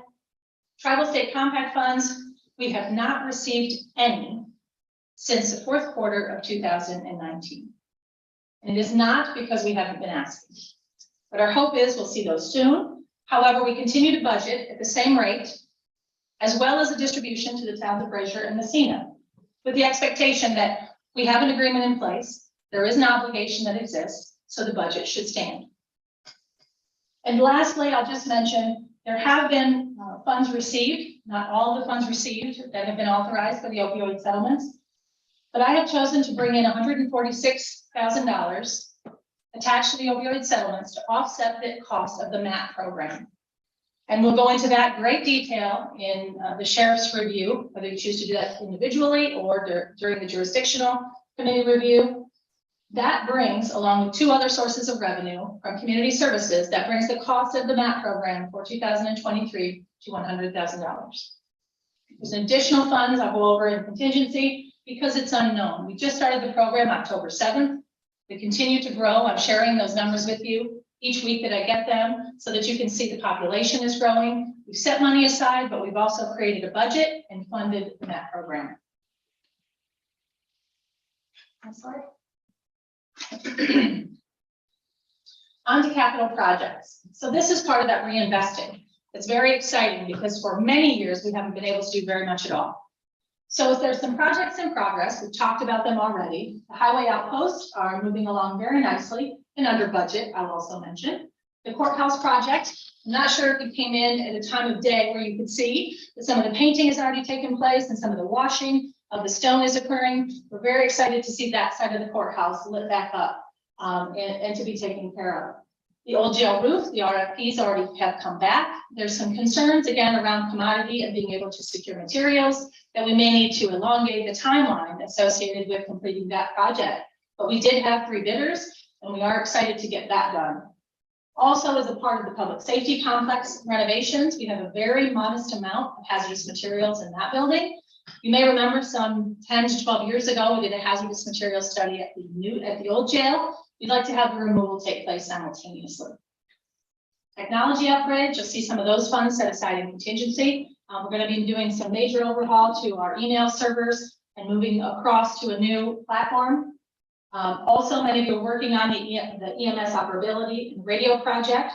That will take shape in earnest next year. The correctional facility is now 12 years old. And it certainly is kept in pristine condition, but it needs some maintenance and upkeep. So we've allocated some funds for that as well. And also I mentioned briefly, the Messina satellite in Harrogate Commons area will be moving in that direction as well. So in the planning phase though, we're going to reorient the county clerk's office so they can serve more folks. Currently there's only 2 desks. I believe they'll be able to serve 4 with these renovations that are going to be proposed very shortly. And also have assistance in the deed room, which we don't currently have unless someone's available. Courthouse windows on the 1993 courthouse. If any of you have seen those wood frame windows, they are definitely showing their age and need some attention. The sheriff's house will continue that work with the board's permission. We'd like to renovate the warehouse in the back of the social services building parking lot and relocate our buildings and grounds from the courtyard into that direction. And then also we continue working towards social services in the H.B. Smith, getting their building updated as well. Next slide. And currently, I would just mention also on the contingent or on the capital project side, in the budget in Schedule 6, you'll see highway capital projects budgeted at 3.6 million, as well as an additional 400,000 or 450,000 that will complete the outpost project. So here's the breakdown of contingency. And I mentioned inside that contingency, I'll go over that in a moment, is the capital reserve. So the capital reserve is funded for 2023 at $1 million. Fund balance policy is reduced from 730,000 to 650. We recognize the challenge we're going to face with fuel and heating and utilities for the next year. So set aside 544,000 if that's needed.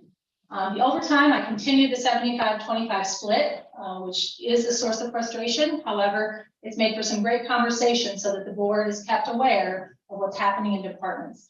And I continue to encourage the conversation because I do think it's important, whether it's staffing, whether it's off on medical issues, whatever the case is, you have a better understanding because they come back for additional overtime funds. And I remind departments, you've never denied a request.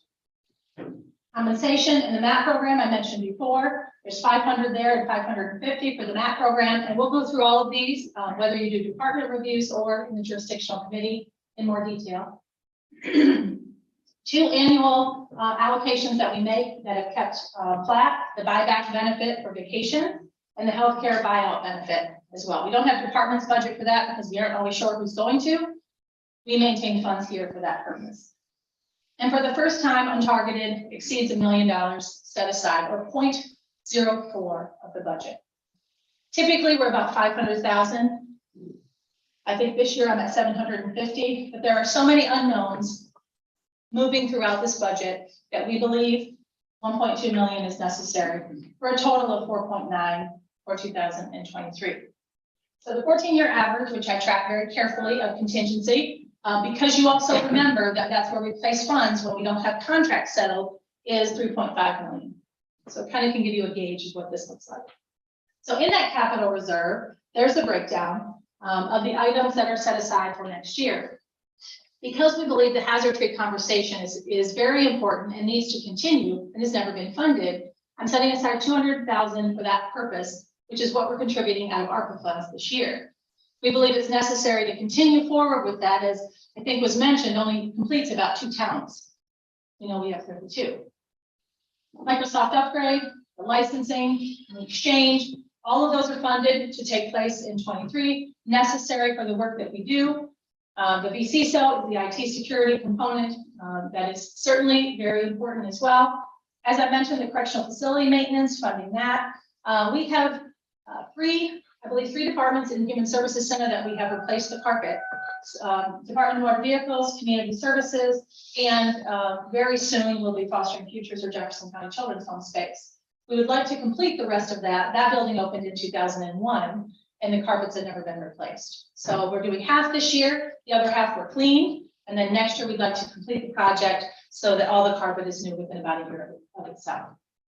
A request from the district attorney and the sheriff for some equipment. They'll talk to you more about Faro Zone. And then also to continue forward, for example, the county clerk's illustration I gave you on renovating space so that you can better meet the needs of the public. Some funds, $232,000 set aside for that purpose. So that's the current setup for contingency and for capital reserve. Next slide.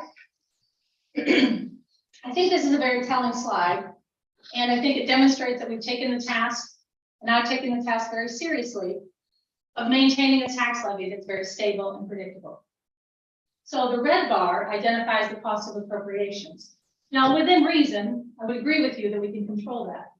However, when we have 578 miles of road to take care of, and when we have the number of bridges just under 200 we have to take care of and continue to have to be posted or closed, appropriations continue to grow. For revenue, we took very seriously also the task to find the sources of revenue. And we continue to do so. Coming from the right to the left, you see that also follow the same trend as the appropriation line. Now, what you see very differently is the yellow bar. That's pretty flat. And that's our levy. So I think we've achieved the task we were assigned. And I think this illustrates it very clearly. Next slide. So here's your favorite slide. The 2023 true value tax rate drops from $8.02 to $7.60. It's a rate change of 8%, or over 5 years, 12.2%. Steadily, carefully, intentionally reducing the cost to live in St. Lawrence County. The levy goes up just 1.4 million to 51.7, a levy change of 2.6%. And you'll remember the only year the taxes didn't decrease was 19 to 20, and they stayed at 828.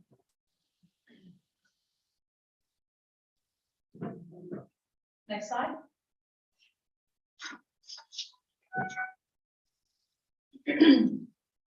I wanted just to go over briefly our county workforce union representation and identify for you the 7 unions and the unrepresented folks that work for St. Lawrence County. CSEA, Local 8400, CSEA 8427, they represent solid waste. Council 82, the supervisors unit, our Deputy Sheriff's Association, Deputy Sheriff Supervisors Association, our indigent defenders, and last, the Management Confidential and Unrepresented group. So those 8 groups make up our entire workforce. Next slide. These unions and all the people who work in them represent and play a mission critical role in the services we provide. Here you see a 5-year total of the full-time equivalents in St. Lawrence County. Service levels have driven, as you see, a stark increase in 21, coming into 22, and 22 into 23. And let me break that down a little bit, because we adopt a budget, let's say in December, and the board takes action throughout the year that aren't in the adopted budget, though they're paid for once the board approves creating and filling them. So they're caught up in the following year's budget. And that's why you see 31 positions coming into 22, and in 23 coming out of 22. That breakdown over 5 years is 81.2 positions, averaging 16.2 positions. Now, there are also plenty of positions that are abolished as well. But our current total proposed for 2023 is 864.67 positions. In some of these areas, I would just like to point out that service levels have driven the need, and certainly conversations that we've had at vacancy, and in many other venues. Public health, in that position, in that total, has 10 positions more than they did in 2019. Social services, we'll all remember, went up by 21 positions in 21, and have added 3 in the budget going forward. So in this year, going into next. Aging, Office for the Aging added 2 positions. The Sheriff's Office added 7 positions. There were 2 for the School Resource Deputy, 1 for the COPS grant, another for the Human Trafficking grant, and then we authorized an additional 3 correctional officers. So you can see how each month we have these conversations to meet the needs of the departments and the public, but they add up. The biggest change that I'll report in these numbers is in our strategy in the Board of Elections. And we'll talk more about this. Again, whichever way you choose. If you want to choose a department, we'll talk about it then, or we'll talk about it at the jurisdictional committee. There are approximately 400 people who assist with either primaries or the elections. And there's been a standing regulation that they need to be, if they make more than $600 in that endeavor, that they need to be an employee. So we took a look very carefully after we gasped and sorted out what we could manage for 2023. And so this budget also includes portions of those folks, 250 of them, to assist, because we pulled the data to see who made more than that $600. And then find our way into compliance with what we should be doing.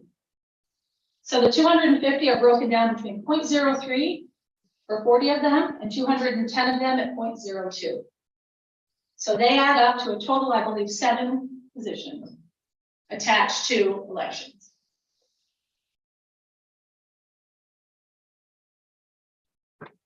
Next slide. The insurances, we've combined them all to give you a grand total.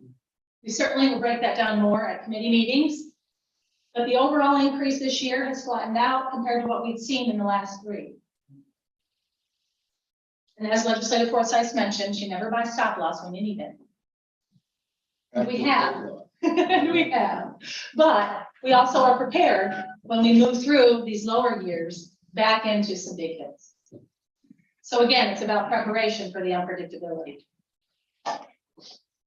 We continue to impress upon our healthcare partners that options for savings need to be presented so that the board can take action. And we're working to continue to lower the cost of benefits to provide to our employees. This is Chairman Akers' favorite slide coming up next. The optional reinvestment. So I talked to you about the current levy, which is at 51.7. The available tax cap is another $1 million higher. And certainly the list is much longer than the items I've mentioned to consider. But in doing so, we would increase the levy to 52 million and take the true value tax rate up from 760 to 775. And while that may be attractive, I would ask that you reserve your judgment until we go through the budget. Next slide. So here is the impact on the taxpayers who pay us all to be here to do the work that we do. Their taxes on a $50,000 home will be going down $20.90. $75,000 home will go down from $601 to $570, and so on.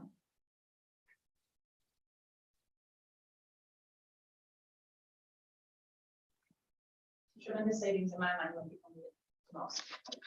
Next slide. So there are 2 options, as I've mentioned several times to you. This is the way that we've done it the past few years. Bring the departments in. They're either going to be with you or on Zoom, ready to ask or ready to answer any questions you may ask, and bring forward any concerns that they may have. So that's the schedule that we've practiced. Next slide. And here are, if you would like to do individual department reviews, here's a list of the dates, and we'll provide you with a schedule of the dates we would, Mondays prior to the committee meeting from for a short period of time, 5 to 5:30, and then we would convene following the committee meeting and do our best to keep light agendas. So we would convene like around 7:30 for that evening on both sides of the committee meeting, and then we would convene on Wednesdays as well. So that would bring us 8 sessions with individual departments. And then the finance committee is required to transfer the budget in its tentative state to the full board for consideration. And we will be scheduling, unless the board would like to take a different path, we would plan to schedule the public hearing and the adoption of the 2023 budget on December 5th.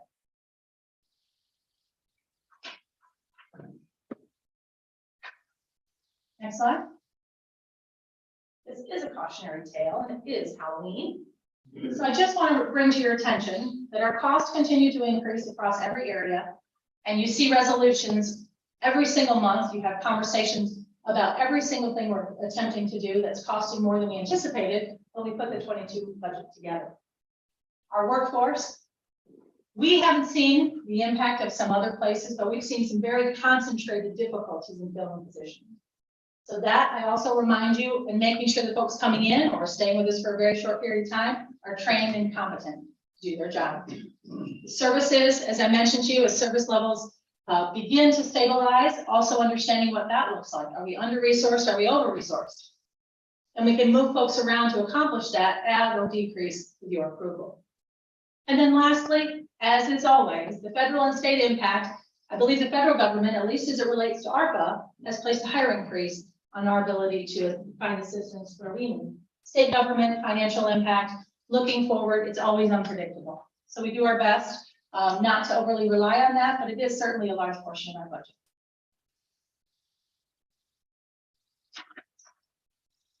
That's right.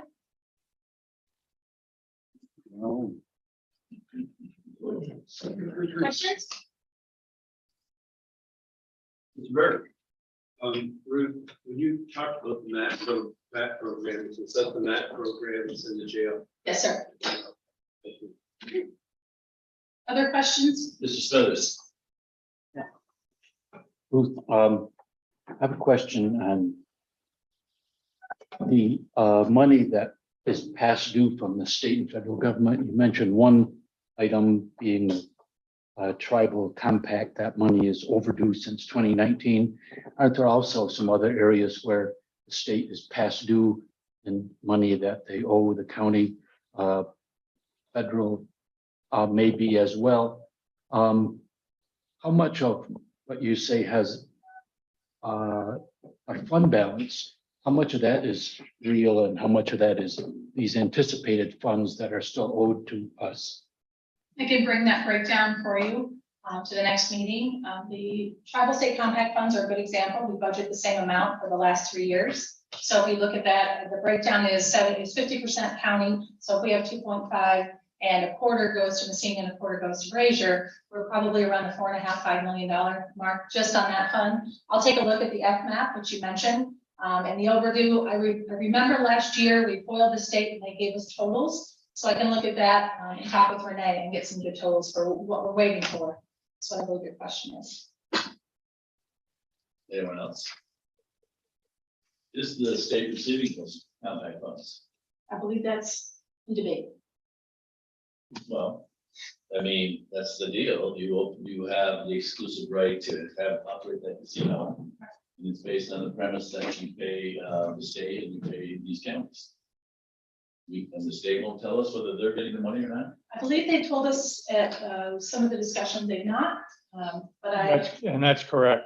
The state was not getting the money from the tribe. The tribe is holding approximately 25 million in escrow.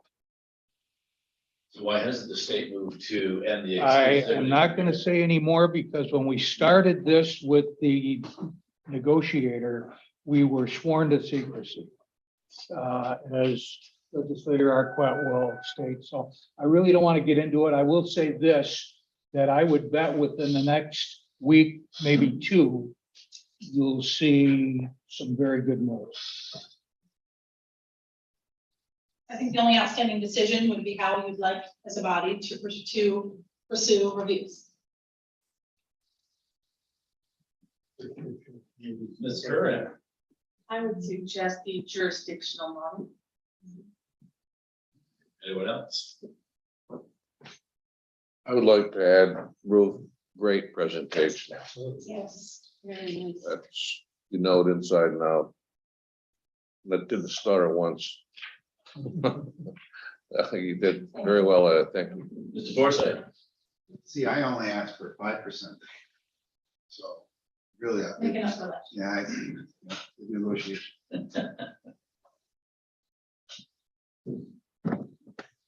Okay. Is there a decision? Then how do you want this? Jurisdiction. Objection? Okay. Okay. Ain't broke, don't fix it. Is there anything more to come before this board? No executive session needed. Okay. Move by Mr. Arquette to end this adjourn. Second by Mr. Curran. All those in favor, signify by saying aye. Aye. Opposed? Ruth, will that presentation be available? Yeah, I'm And sure. I actually have a 2-page summary I'm gonna email to all of you, which really just hits the